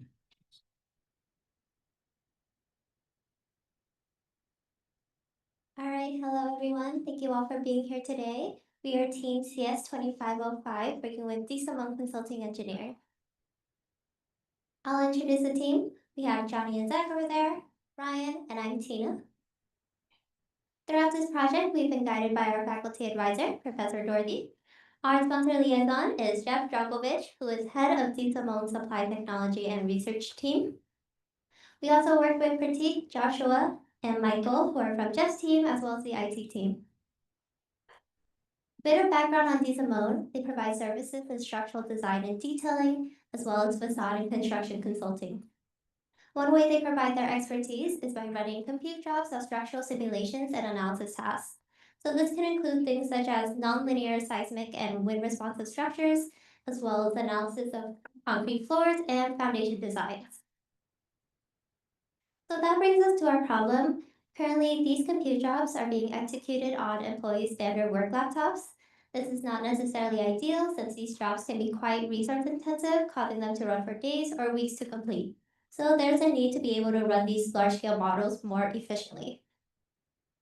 All right, to address that then, our sponsor envisions a simple web UI that enables remote job execution. Through this UI, users will be able to submit and manage their job in one central location. This will allow the users to free up their local machines and make good use of more powerful compute resources. And next, I'll pass it off to Ryan to discuss the work done. Perfect, thanks Tina. So this system was previously implemented by 2 capstone teams last year. And so what their focus was to create a cloud-based solution where they could submit jobs and they would be connected to virtual machines. These users had a UI where they could submit those jobs and then submit it, monitor those jobs, and then download it into their file system. And then what we did is on the previous system, we created 6 new features. Those features included on-premise execution, email alerts, status messages, job roles, app support, and help system.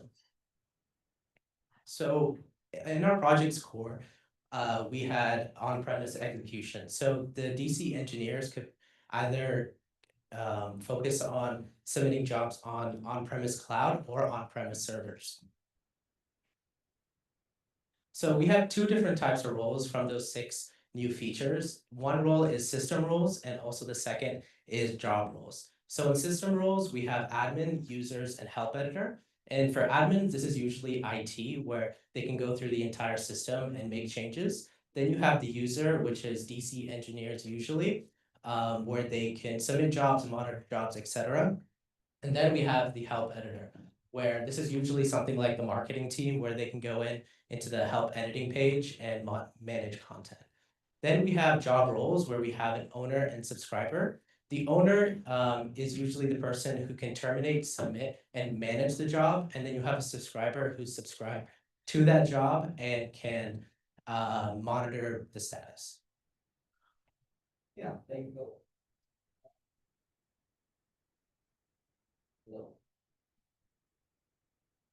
Testing? Okay, there we go, sorry. So to help facilitate those new features, we added some additional architecture to the existing system to help abstract the execution environment that the jobs run in. Primarily, this was the job runner and the control app. So the job runner is a unified interface for all job types that DeSimone typically submits and can be easily expanded to employ additional support for more applications.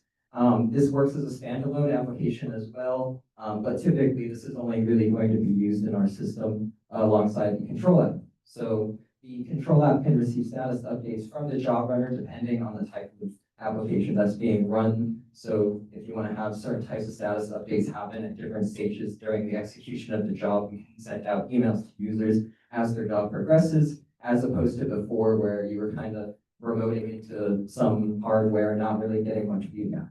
And on the other side, we have the control app, which it acts as a client stub for these nodes and records back the status updates as I explained before. And essentially these two pieces of software allow any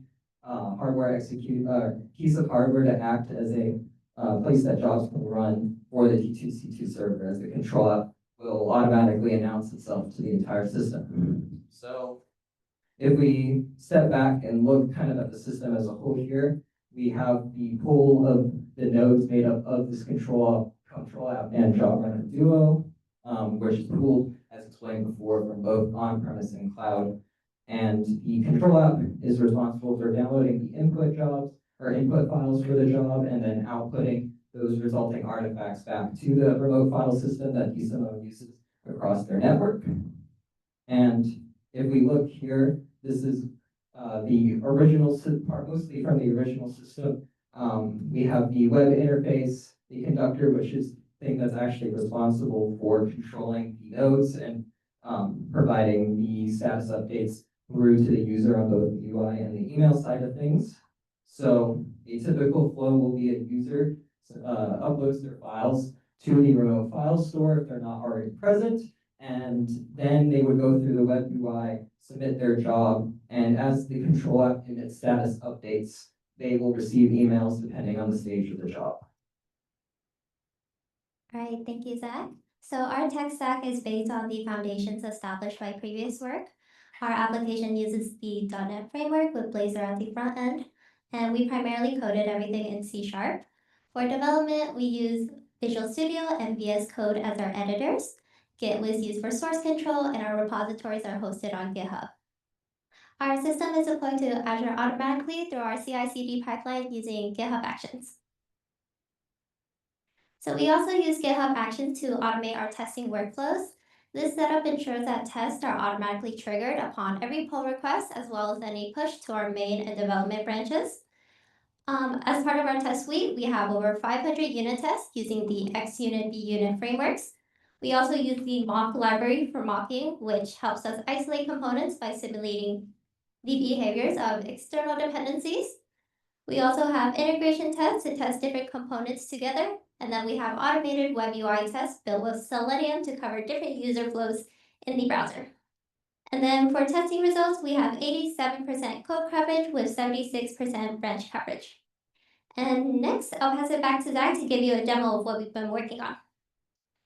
So for this demo, we decided to build a small app handler in our job runner to support additional application. We'll be showing off Sugarscape, which is a simulation built by Dr. Nate Kramer-Herman here at SU. So in our file system here on Ignite, we have a configuration file for the simulation that we're going to be providing as an input file.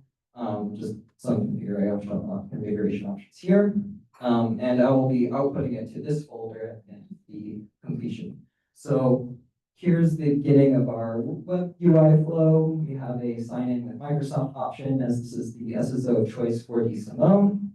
Use my DeSimone account. And once we're logged in, we land on the landing page and we can go to our dashboard, which shows various metrics about the jobs that have been run. The cost is not real, so don't worry about that. We can see our latest job, some various other metadata that may or may not be useful to the user.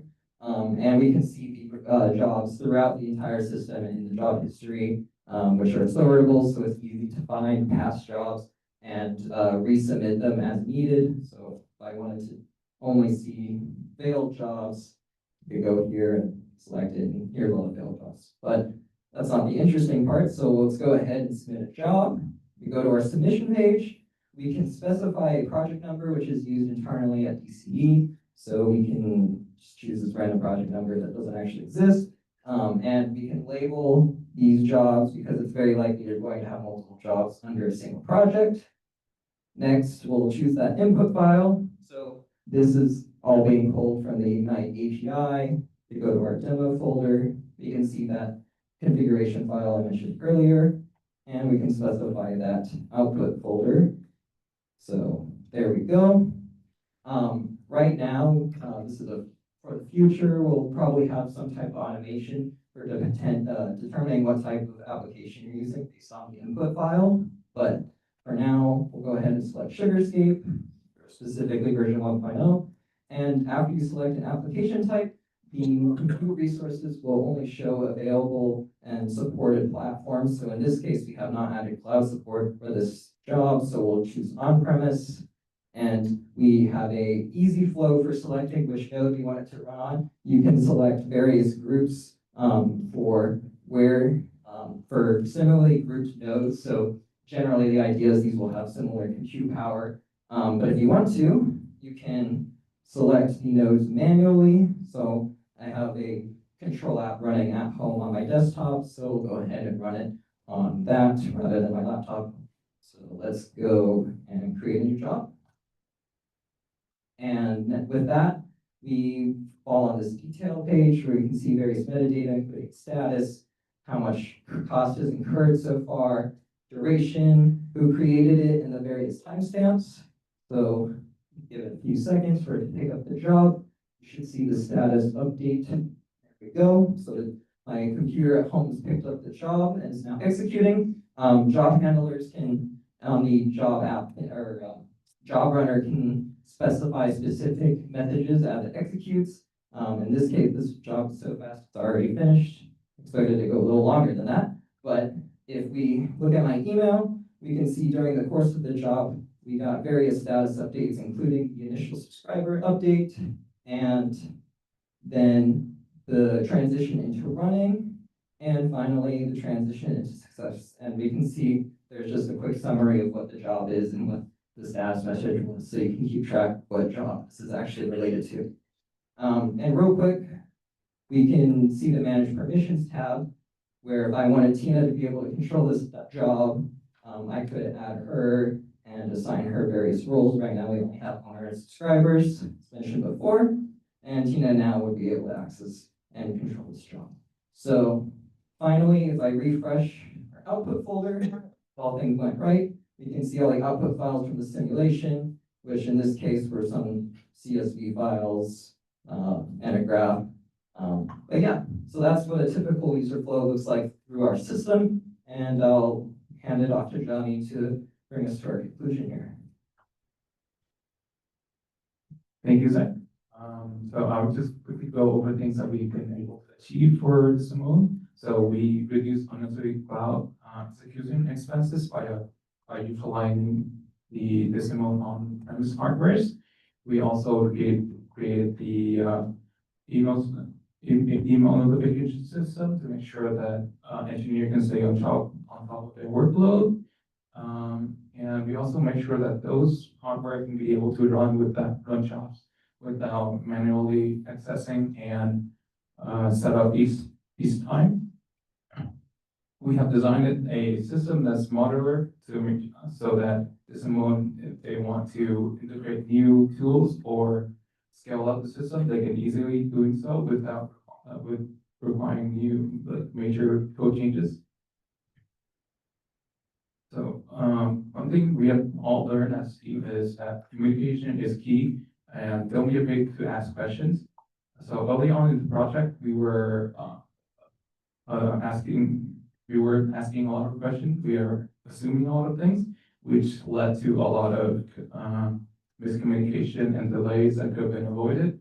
And even within the team, we figured out that just being upfront about blockers or confusions really helped. It's much better to catch up with the team and to not fall back.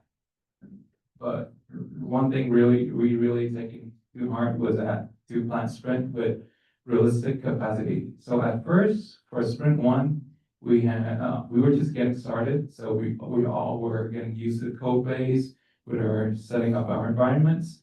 So for that sprint, we just pull in work as we can. So as a result, that has a really low story point estimate. So for next sprint, we were very confident with ourselves. We just go on with the sprint without any clear visions or what the demo at the end of the sprint would look like. So we just go on and keep pulling on more work as we go. And we ended up with doing actually about 52 story points. Things were kind of unmanageable, and I don't believe the work quality was quite up to par at what we planned it. So as a result, for the next upcoming sprint, we changed our approach. We started having a specific goal for that sprint and what the demo at the final sprint would look like. And we pretty much would set up tasks work around that goal. And we brought down the story point estimate average for those sprints to be around 26. I believe things were much more manageable. We had a lot more time to test, so which bring the work quality greatly. So as we were wrapping up this quarter, we just got to make sure we have clean code base and a good hand-up documentation for next team.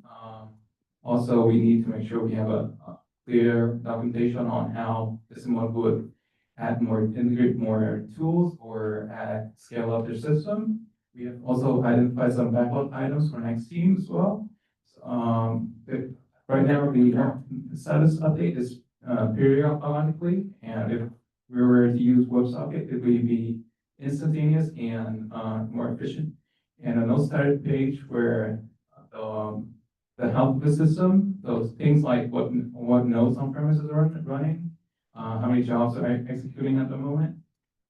And dynamic dashboard is for the metrics to be updated per job they have selected.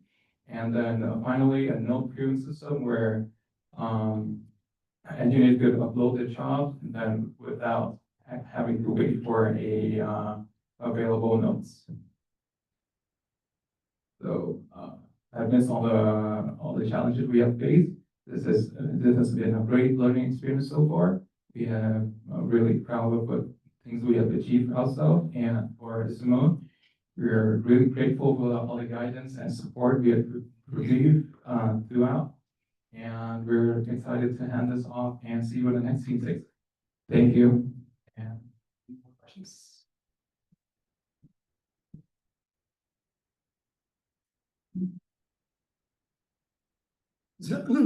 So I love this as a potential user, but also I know that real deployments can be incredibly gnarly in terms of hardware requirements, where library dependencies, secrets, permissions, and it's just a real mess. So where's the mess lie?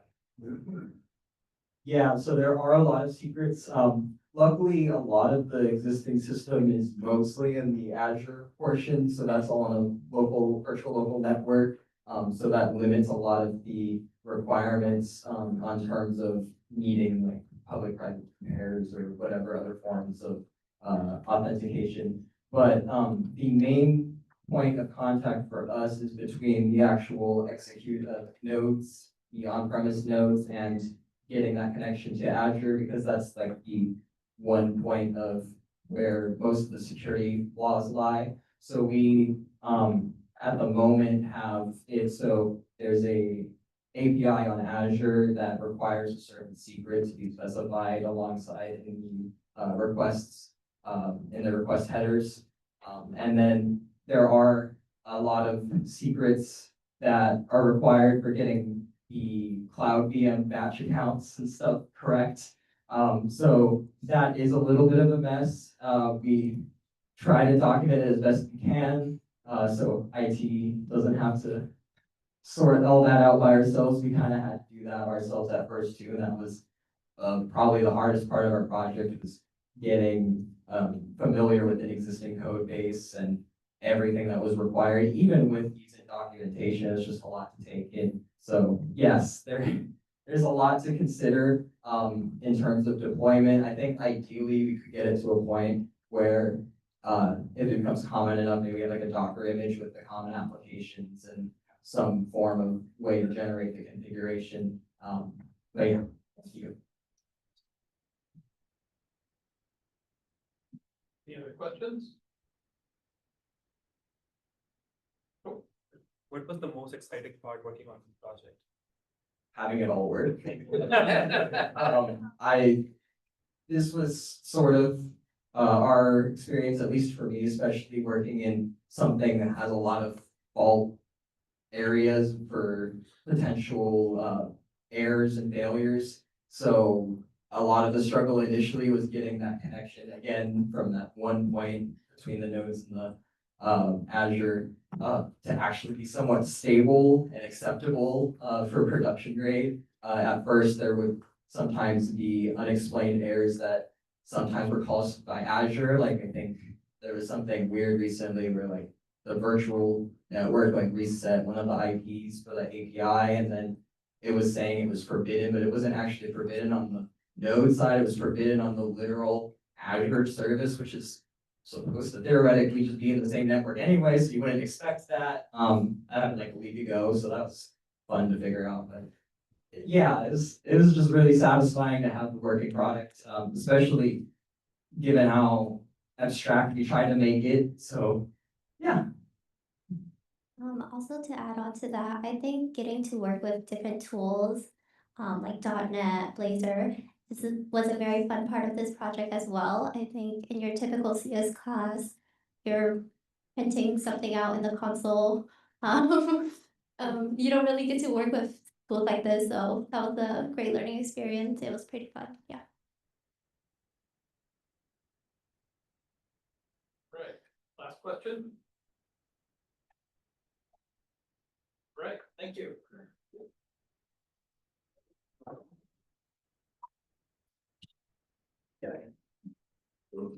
All right, next team, StockPikr.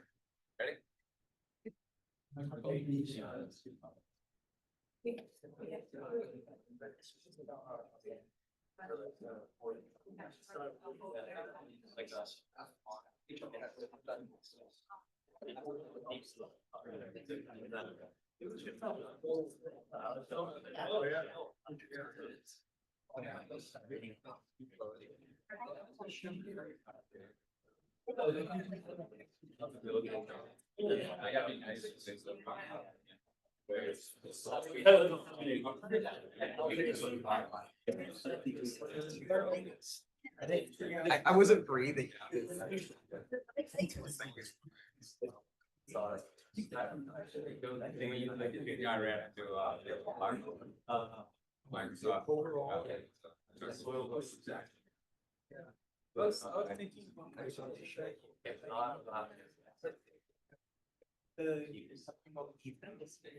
Yeah, I told them that we.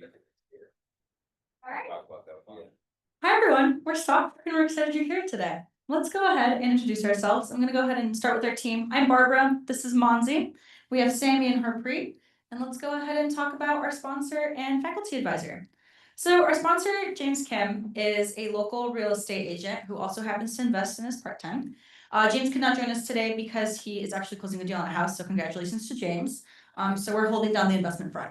And then our faculty advisor is Professor Diaz. She's in the room with us, and we're super glad she could be here today. And so let's talk about StockPikr. Thank you. 2 words: simplifying investments.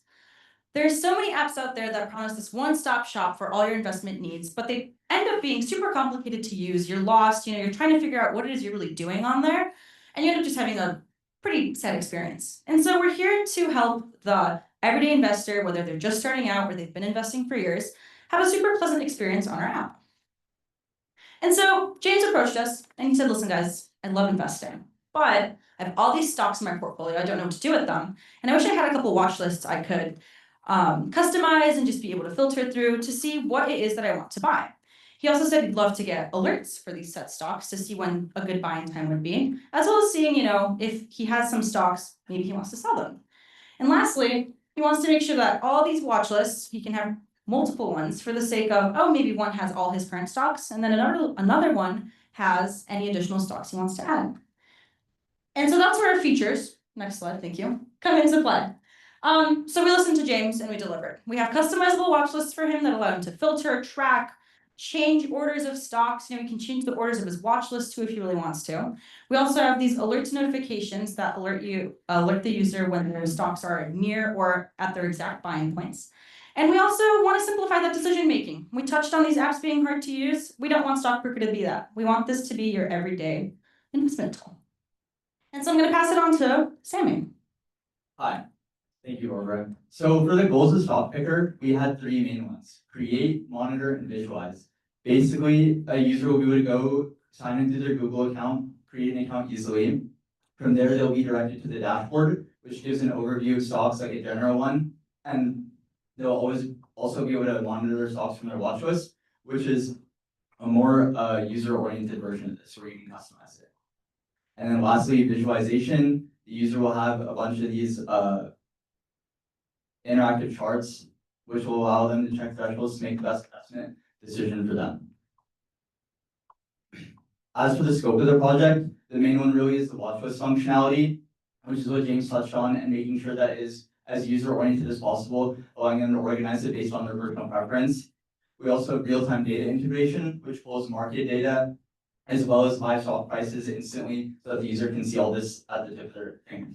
And also the alert system, which is also customizable, which will alert users as soon as their stock price reaches a certain breakpoint that they want to sell or buy at. Also receiving a notification when it's within a certain percentage of it. There are also interactive charts that the user can observe to mess around with and visualize the stock performance, which will contains historical data and stock trends to help aid in their decision making, as well as a mobile user-friendly web app, which we made sure to integrate because as it is a web app, we want to make sure that the user can be able to log in on their phone or a browser if they're choosing to use the site wherever and make it as accessible as possible. Also, finally, the user account management, which right now is simply just a user logging in with Google, and we pulled stuff like their profile picture and their name tied to the website and giving them a bunch of settings to customize this as well.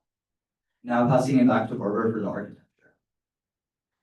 And so StockPikr uses a combination of user and back-end side components. And because we're a version 2, we are a smaller project and we use a monolithic environment. And so what this means is we have one unified code base where all our core component functionality lives. This makes it easier to manage and push new changes to our users so that if they find a bug or we find a bug, we can push it straight to them so that they have that reliability that they count on. Additionally, we're using Microsoft Azure as our hosting environment. This means that we not only can use what we're creating, but also Microsoft has a wide array of tools that we are able to use from them, and that's been super helpful. And I'm going to pass it on to Monzi for our tech stack.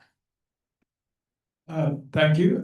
For tech stack, we, as they mentioned before, we are version 2, so we built off what the previous team had worked on. So we inherited a React app split into 2 parts, front end and the back end. They're both written in JavaScript and there's some Node.js on the back end. The front end is a static web app. The front end mainly manages the UI part of it, and it being very light, so we chose going with a static web app mainly for the cost, so that it doesn't cost us a lot. And then we went with a virtual machine for our backend, mainly so that we can control dependencies and our resources that we interact with. But also that came with a trade-off. So we needed a PM2 to make sure our servers stay alive. And for integration and deployment, we use GitHub, and we use GitHub Actions so whenever one of us would push code, it would just go directly, and it worked well with the Azure services we had.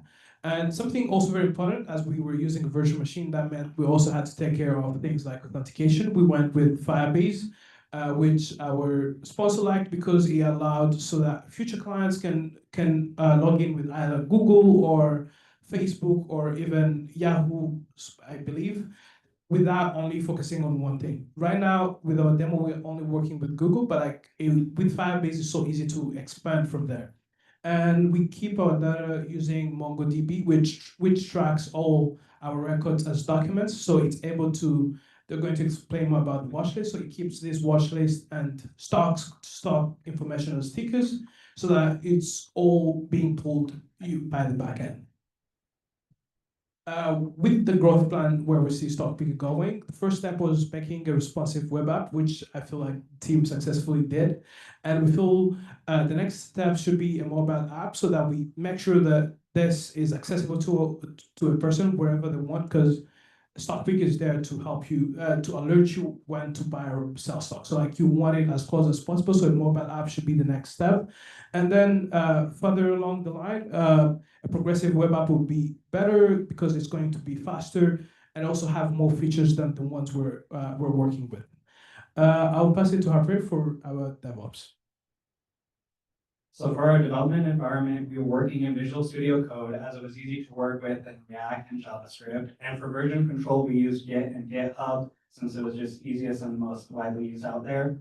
For testing, we had automated Mocha unit test, and we also had end-to-end tests to ensure integration and full functionality for the whole project. We also had code reviews done by peers to make sure that everything was up to par and meeting the quality and standards that we wanted to before we went and deployed. When it came to deployment, we used our GitHub Actions to push the latest changes onto GitHub, and that would show up on the Azure Static Web App that would show up live for any of the users out there. From there, we got feedback and iterated upon that to implement any changes that our sponsor wanted or anything that needed to be changed. Next, I'll pass it off to Sammy to talk about the watch list. So here's a little diagram of the watch list that we worked on. And one thing you'll notice when you open it is at the top, you can see the top performer and the worst performer like at a glance, and it shows the best performing stock and worst performing stock of the watch list over the past 24 hours. So you can kind of get a quick look of it. And then also you can see all the essential information in one place. It's neat and color coded, so showing you the historical data and stock trends alike. And there's also a fast and intuitive design. As you can notice here on the left, there's the tickers. And if you hover over those, you can see essential information such as the day high, the day low, what stock exchange it's on, how much it went up or down over the past 24 hours. So you can kind of see all this information in one little neat place. And then finally, our sponsor wants to make sure that you could create multiple custom watch lists. So even under one account, you could create as many as you like. One for yourself, one for your mom, dad, whatever. And those all keep track up here at the top. And now I'll pass it back to Harpreet to talk about notifications. So for our notifications, what we mainly were using was a cron job that was running in the backend and would check almost every 5 minutes to see if the stocks needed to be updated and would go ahead and do that. Once it did that, it would save everything in our database and then check with if the user wanted notifications. And if that was the case, it would then check and see if the alert price was matching the current price of the stock, and would then send out an email to the user that they have signed up with Google. And it would also show on this notification page any stocks that they have, as well as having a pop-up for when the user signs in for the first time in the day. Now I'll pass it off to Barbara to talk about our content testing. And so Harpreet touched on this. Mocha chai sounds like the perfect Starbucks order. Alas, it's what we're using for our testing. We're running our test assertions and just our test in general on those two, as well as sign on for our function. mocking our functions. And so we have unit tests for our navigation bar, making sure all the buttons lead to where you expect them to lead to. We have unit tests for our watch list and positions. They're kind of the same, you know, adding to the watch list, removing from the watch list, creating a watch list. You want to make sure you can do all that as a user, and you want to make sure that you can do that. And so while those are all great, we also have some written out end-to-end tests, which include what a user would go through. So as a user, you log in, then you'll probably flip to the dashboard, check out a stock or two. Then you'll walk over to your watch list. Maybe I'll create a new watch list. I'll add a stock, I'll delete a stock. Maybe I'll click on a couple filters, make sure those are working for me. Then I'll click over to my positions. Oh, you know, I just purchased Google. Let me add that to my positions page. And finally, you go to your account management. Make sure your email and your phone number look good. Maybe add a profile picture. And then you sign out. And that's kind of what an end-to-end test looks like. But we want to make sure we had all those written out because when you're adding a new feature, you want to make sure that none of these tests are breaking. And I'm going to pass it on to Monty for our backend tests. Thank you. Our backend being the main that runs all the core transactions of StockPikr. So most of our tests were done there, but they can be split into 4 parts. And the first one is API validation. We're dealing with stocks very volatile, so we want to make sure that our API endpoints we're able to get to them on time, which is not very common with many things. So we need to be able to get them on time, and that which comes in data integrity. By data integrity, it's also split it into 2. We want it to be accurate because we don't want to be telling people go buy Microsoft when it's actually plummeting. And also we want to be able to get it on time because something that was up now was not up like 10 minutes ago or 15 minutes ago. And also thirdly, there's portfolio management. There's a test that checks like the right user is getting the right watch list and the right tickers, which is the right stocks. And lastly, as Harpreet was mentioning, our cron jobs, sorry. So we run a test to make sure they're running correctly in the right time, and also making sure it's updated and uniform throughout the back end and the front end. I'll pass it back to Harpreet to go through the demo. Let's take a look at StockPikr.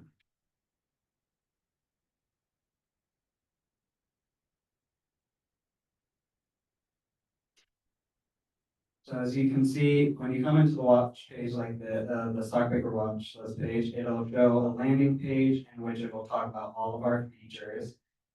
And then you can also go to the dashboard without being signed in, and it'll show you almost all of the same functionality if you were signed in, with the ribbon here showing all the markets and stocks here, stories here. And then once you go down, there's the top gainers, losers, and most active that we get from our API, but you need to be signed in to see that. So let's go ahead and do that.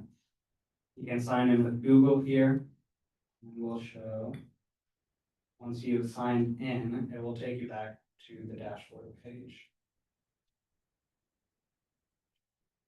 So on the dashboard page here, you'll see all the same information with now the losers, most active, gainers, everything popping up here. Now we can go to the watch list, as that's the main functionality of StockPikr. So once we come here, we can create a watch list and name it anything you like. I'll call it my watch list. Click create, and then you'll see a blank watch list here ready to have stocks added to it. So we can go ahead and add Microsoft. Click that here. We'll see the current price displayed. So let's say we want to buy it at $470 and add that to the watch list. Now, to show a little bit more about the filter and everything, I'll add another stock, Google. And we'll add that at $170. And you can see that both stocks are showing up on the watch list. And so there's a variety of filters you can click through. One particular one we want to highlight is alert deviation, because our sponsor approached us and said that this is kind of the core of this big Excel spreadsheet he showed us. And he's like, this is what I want the watch list to look like. And so alert deviation tells you how far away the current stock price is from your wanted buy price. And so we have this percentage here, and you can filter from least to greatest percentage, and our notifications are based off of that. So once your price is 5%, within 5% of that wanted buy price, you'll get that notification. And so that was a huge part of the watch list and why it looks the way it does. Now we can search for a stock, and you'll see the stock roll page, which will show additional information. So as you can see here, we searched for Google and Google popped up with all the information that you would need to make a little bit more of an informed decision. So you'll see the price here, technical analysis, as well as a chart that you might see on any other kind of stock trading website. In addition, you can keep scrolling down and see the top stories and financials for that stock. If you were to go back to the watch list as well, you can click on the stock itself and then get sent to this page for Microsoft. Now we can test out the positions page, which would be after, say, you bought a stock for that given price, you can add it to your positions page and track some more information. So let's say we bought Microsoft. We bought it at $471. We bought about 30 shares and we bought it today. You can see there's also a sell price, which if you wanted to go ahead and sell Microsoft for sometime after when it hits that sell price, it'll send you that notification and you'll be able to sell it on whichever brokerage firm that you have. So if you add the position, we'll see that Microsoft shows up there as well with all of the information. Now, in addition, we can go to the notifications page and see some notifications that you have. So these are the stocks that you have that are within 5%. So we have Microsoft, Google from our watch list, and it'll tell you which watch list it's in. If you click on the notification, it'll take you to that point in the watch list and you can see it. As well as if you were to click on the Microsoft symbol itself, it'll take you back to the stock quote page and you can see the additional information from there. I will now go back to the presentation.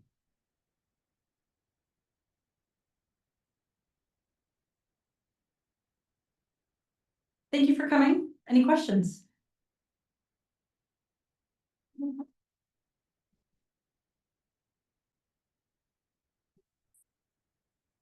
So can you describe what kind of testing you did that's automated and what's manual? Is everything automated? So we don't have tons of automated testing because we are pulling from APIs a lot, which is really hard. So when we have our unit tests, it's a lot of mock data that we're putting in just to check if it'll add to a watch list, add to positions. So they're just super small individual unit tests. A lot of what you would expect to be automated are written out end-to-end tests, just because it was a little bit out of scope and we're out of crunch time there. So we don't have any huge automated tests in sense of signing in and walking through multiple parts of the website. Any UI automated tests? Not known, we don't. So I assume you want a buy button on this thing pretty soon. How hard is that going to be to integrate this app with brokerage and actually allow the user to make transactions? Or is that not a goal? It's not, shortly speaking. We want to just be a tool. We don't want to, our sponsor's goal was not to be working with any brokerages now. I know you said you use APIs to get a lot of the data. I'm wondering, do you do any data manipulations on the data that comes from the APIs to what it looks like on this UI? Not for the most part. Once we get the data from the API, we'll just take which parts it needs, like for the watches or the positions page, and just display it as it is, since we're trying to give the most accurate data that we can. So we get it straight from the API and just display what we've got, not, influence the user in any way. The sell price, is it just for like notification, or you guys actually allow like the website to sell stock? StockPikr does not integrate with any buying or selling trading app. So the selling price is only to alert you that the stock prices is close to the threshold you set. So it doesn't go automatically and buy the stock for you. So I know about the tax implications about stock, and there's a difference between like short-term selling and long-term selling. Are you gonna plan like, maybe like if someone wants to invest long-term, be short-term and they have different positions, like say you want to invest long-term for like, so your money you made goes into the long-term bucket versus the short-term bucket. How are you consider about that?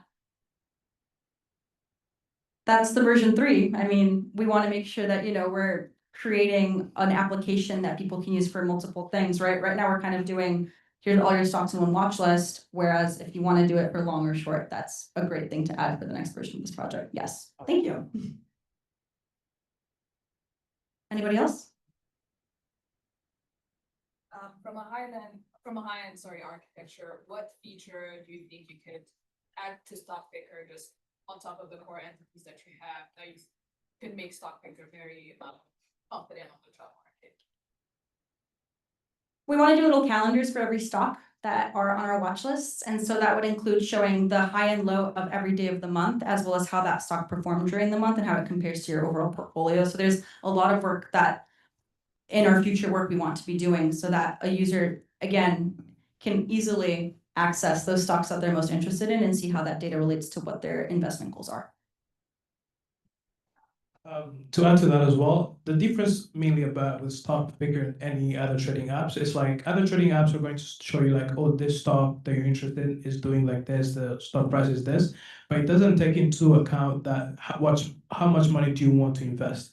So another thing that we would add on is like whenever you're going through your watch list, let's say I only have $100 to invest, what would be the amount of Microsoft shares do I want to buy and Google shares do I want to buy based on the other deviation that's pointing out, so that it combines both. And I feel like that's what differentiates it from any other trading app. All right, thank you.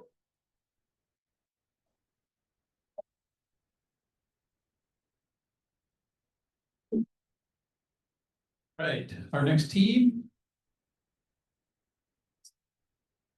Come on up.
I think when I started John Cobb's office, it's all of us here. Like not I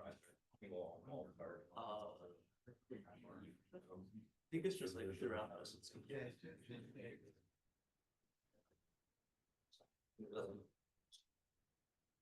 yeah, there's here. Shares, like 8-9 inches. I would say here it's. What's it?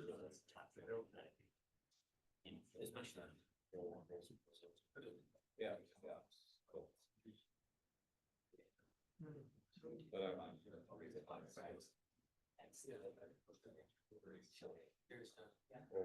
yeah, we're saying no, it's just big. Now, I guess this would have been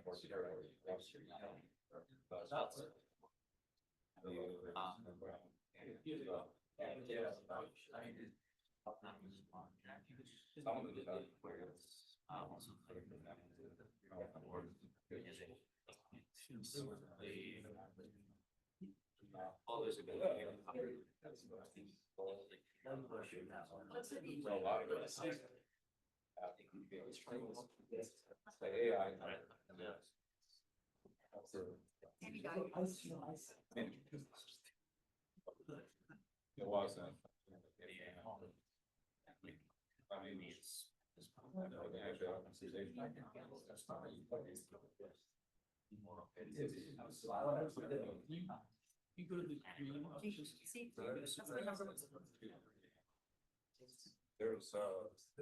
some people who really Someone here, sign up for a class.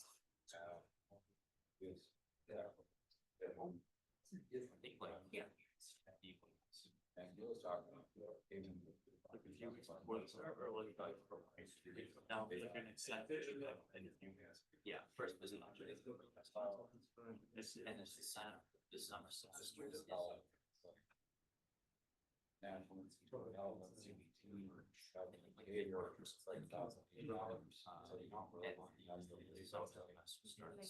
Here's all the things I know, and really, you have to get it into. So you sign up for pretty much feeling. That's kind of the big part, that's kind of. Yeah. It's interesting, the winter semester. Summer semester. Oh, yeah. It's I mean, it's if you said something. You register a month before. So like. So like, oh yeah, so it's fall. Regardless Like of setbacks. Yeah, we don't know where we can. Late February to spring. This spring. Yeah, it's great. Yeah, that's. Cause I really. I think that's for next. Which is interesting. So you're out, yeah. So how far in advance do you send for? In the fall, when you're registering for winter and in the winter, registering in spring, it's about a month in advance. So at the spring registering the next fall, it's like just in advance. Oh. That's about consistent. Hi everyone, my name is Ivana and I want to thank you for being here. We are team computer science number 13 and we have been working for 9 months with Recovery Network INC. So first, let's meet the team. We are all computer science majors and we contributed to this project with different legal candidates. On the right, that's me, Ivana. Then we have Choi, then Trisha, and to the left, we have Will. Okay, time to meet our sponsor and faculty advisor. To the right, we have James Zimmerman, our sponsor, and who is the founder of Recovery Network. Recovery Network, Jim and his team look to pioneer AI-powered solutions to revolutionize substance abuse disorders, delivering personalized and scalable care that makes lasting impact. To the left, we have our professor, Dr. Steve Hanks, who is our faculty advisor, and he has been guiding us, supporting us, and evaluating our work. Okay, mission and value of the company. Recovery Network INC is a multidisciplinary firm which focal point is on the health of individuals and families in their journey to getting and being successful in recovery addiction. It is designed to get people into addiction treatment to secure their long-term sobriety. Recovery Network is your to-go company for getting help for you and your loved ones. Addiction recovery gap. Addiction and relapses can be hard for everyone, individuals, families, and communities. They disrupt relationships and create an emotional strain. Addiction additionally can cause financial issues and serious health issues. Up to 90% of people relapse from 90% relapse from opioids and 60% relapse from alcohol within the first year of sobriety. Current resources often lack of the tools that patients need to feel supported.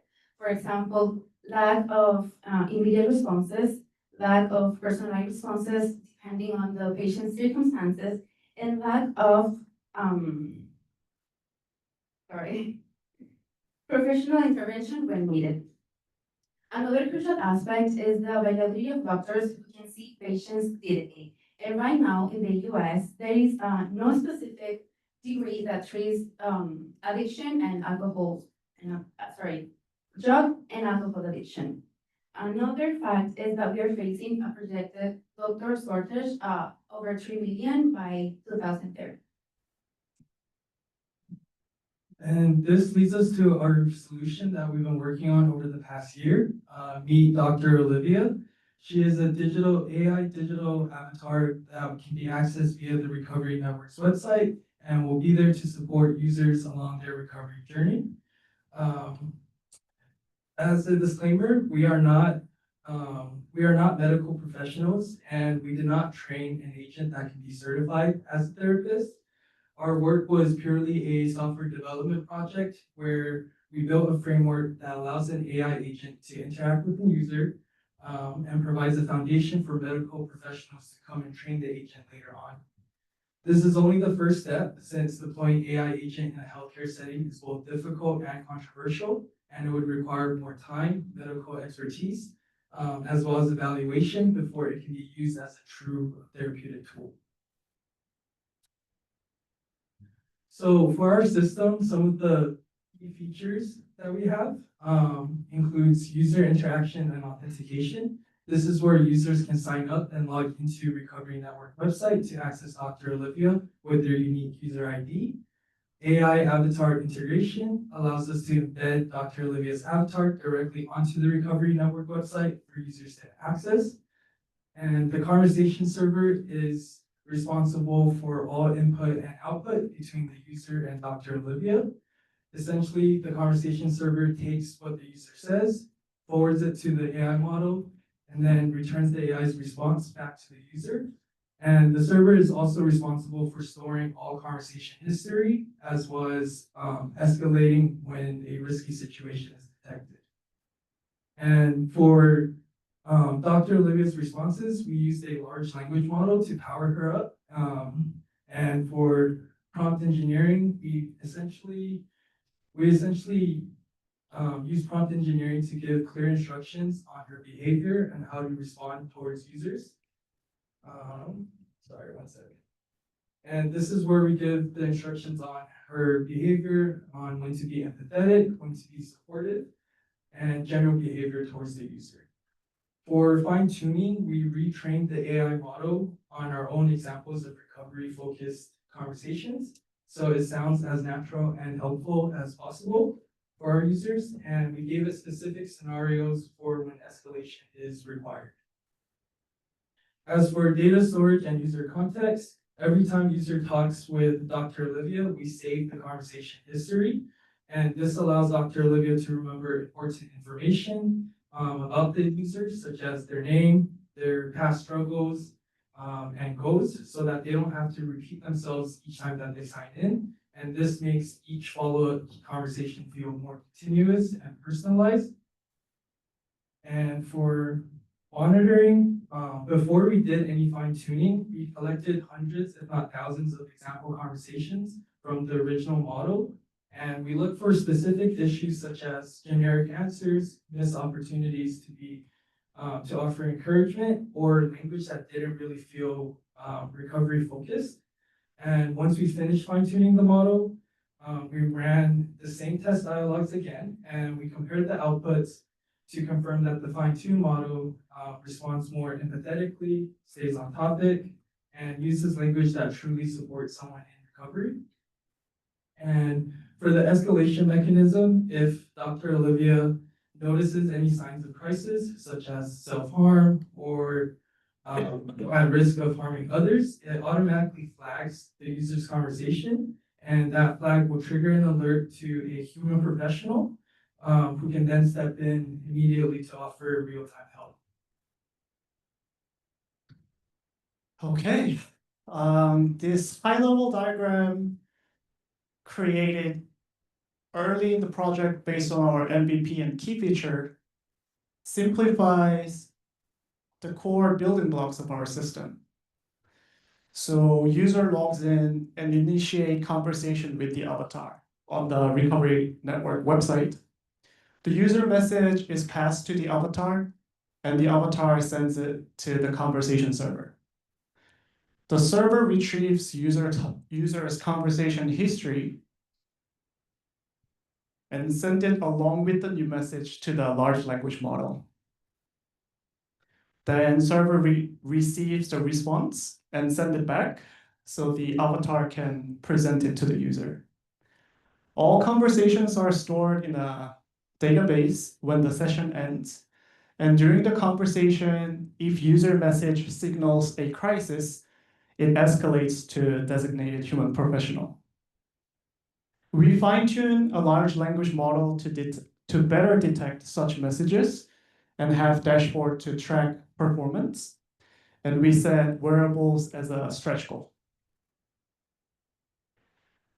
In this slide, we explain how we used Azure to build and connect each part of our system. So user logs in, the Azure AD B2C handles authentication to confirm they are legitimate users. The encrypted user ID is also passed to the avatar so that it can send to the conversation server when it sends the user message. Then the server, by using the user ID, server retrieves conversation history from Cosmos DB and merge it with the new message and send it to the large language model. When escalation is needed, server sends the message queue to the service bus, and logic app listens and sends the alert to the designated human professionals. Azure Blob Storage stores all the output files generated by various services. Monitoring and logging layer collects performance metrics, such as security level or response time. So throughout the year, we successfully delivered in-scope components of the project, including conversation server, large language model fine-tuning, data storage, authentication, and escalation. Out of scope, system metrics and benchmark for clinical evaluation. And escalation, the mechanism exists, but the precise escalation criteria are not defined yet. And for now, multiple large language models were out of scope as well. We haven't implemented wearables yet, but we view it as a future enhancement. Thank you, Troy. Now, over the course of this year, we used a variety of different tools. Microsoft Azure was especially crucial to our project as it provided the cloud infrastructure and services that we needed for a variety of different MVP features, such as user conversation history, user authentication, deploying large language models, as well as hosting the conversation server. Soul Machine Studios provided the voice and avatar for Dr. Olivia, which users interact with on the Recovery Network website. And we used Jupyter Lab notebooks to generate training data as well as evaluation for our fine-tuned model. We used Visual Studios for writing the conversation code. And lastly, we used Teams and Messages for all communication and project planning. Over the course of this year, we followed a hybrid waterfall agile methodology where we worked in 4-week sprints to complete key deliverables. As a team, we met weekly to discuss updates, share progress, and also report any blockers. We also met weekly with our advisor, Dr. Hanks, to discuss updates and receive feedback on technical architecture. And lastly, we also met with our sponsor weekly to give him check-ins and ensure that we were building the Dr. Olivia he envisioned for addiction recovery. Now, for the timeline, fall quarter focused on finalizing scope and dialing down on MVP features.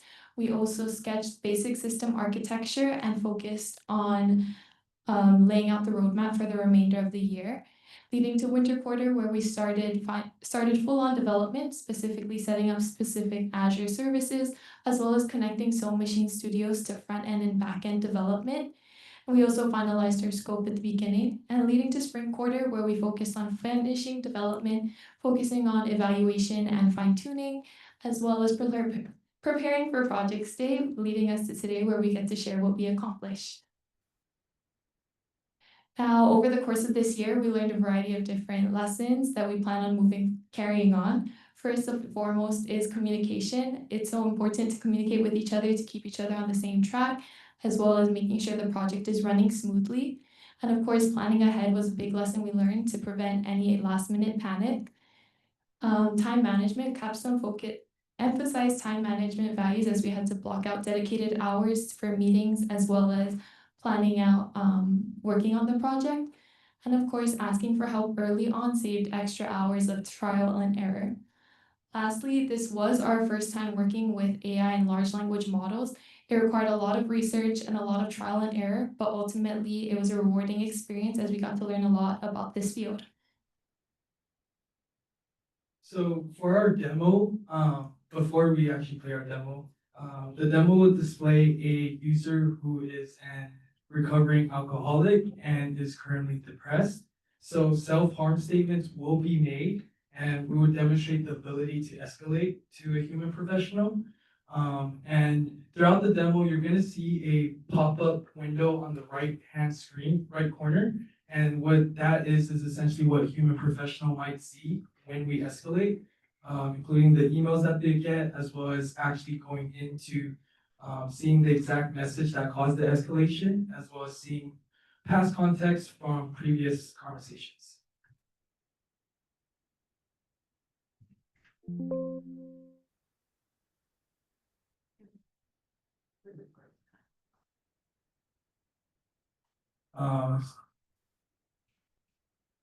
So as you can see here, essentially the user is going to log on to Recovery Network's website.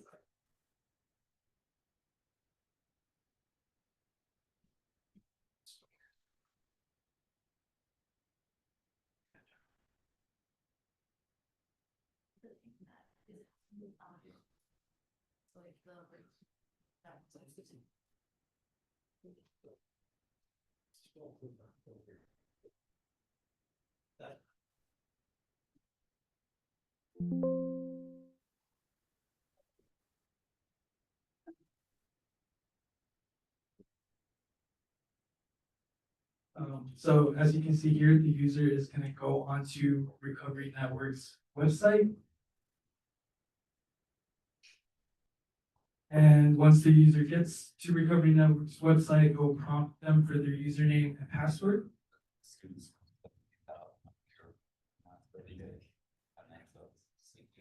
Once the user logs in, on the bottom right corner will be Dr. Olivia's widget. And to begin a conversation, you can just simply click on the widget. Hello. Hello, I'm Dr. Olivia. How can I support you today?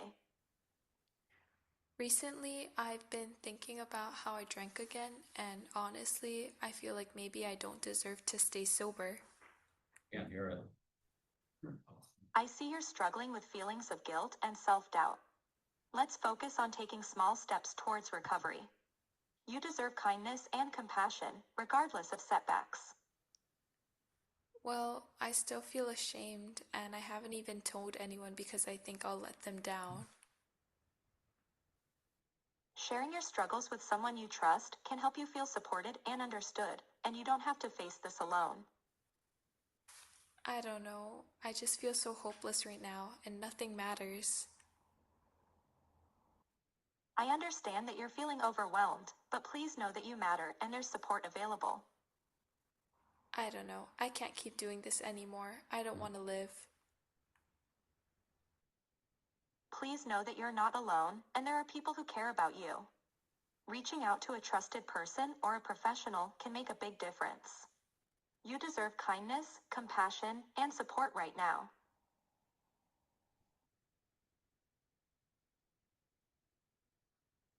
So as you can see here, the email gets sent whenever an escalation is required. And this is where all user conversation history is being stored. And as you can see here, all the previous session, as well as the current session's conversation is stored.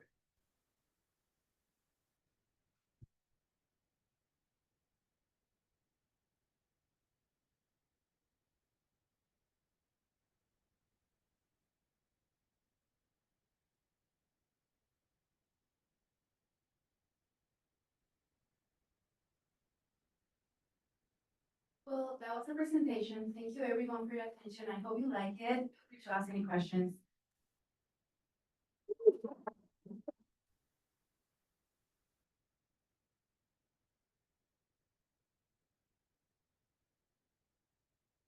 Have you implemented any sort of guardrails, both incoming and outgoing, especially since this is supposed to be used in a medical context?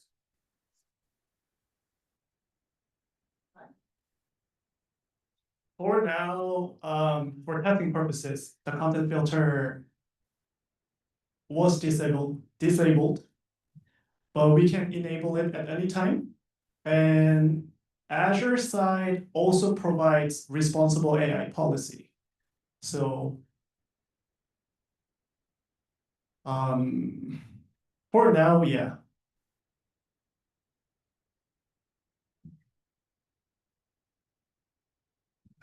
To add on to that, I think for testing purposes, we had to like disable the guardrails just in order to get to the escalation part.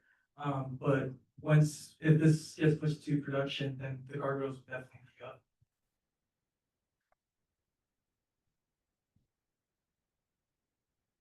For all the top or the sentences that it says all predefined and you just select one, or is it created in something? Like the interaction with the Dr. Olivia. Yeah, like what the doctor decides to say. So you can actually talk to her yourself, and her responses will be generated based off what you say. That was just a recorded demo, so that we didn't have any issues with the live demo.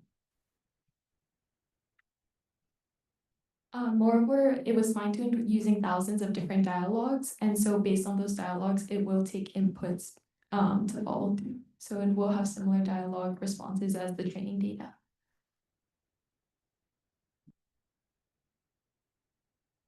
Is there any plan? I know you keep the conversation history in the database. Is there any plan to use that conversation history in the future to fine tune your LLM furthermore?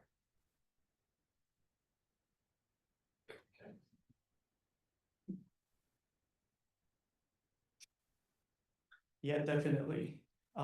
But pre-processing is definitely needed, and we have to check the context before we use it for fine-tuning.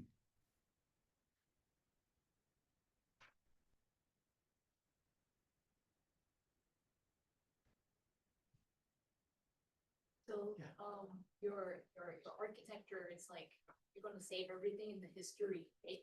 And then you're gonna send the history and whatever the message the user just input to the LLM, right? So like, is there any like limit to that? Because like the history could be long, and then the LLM have to process the whole history and then do it. Is that how it works? On top of the conversation history, we are saving with the timestamps. So we can filter, we are filtering, or we can filter based on the timestamps, not the entire conversation history.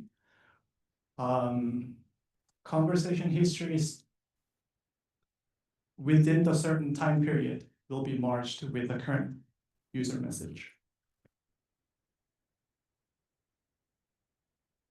I would imagine that like storing the logs of like these like more sensitive conversations is probably going to be like a security concern. Do you guys have anything like anything in place to make sure that the logs stay private? So what date private? The conversation logs. Yeah, the log on. Conversation history, the entire conversation history is encrypted in Azure, in the Cosmos DB. Yeah.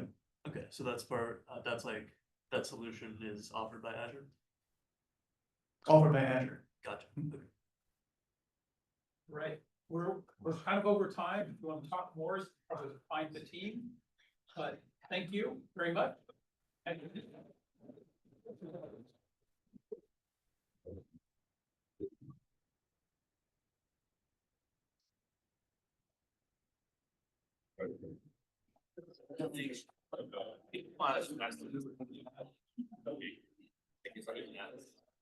Oh, yeah.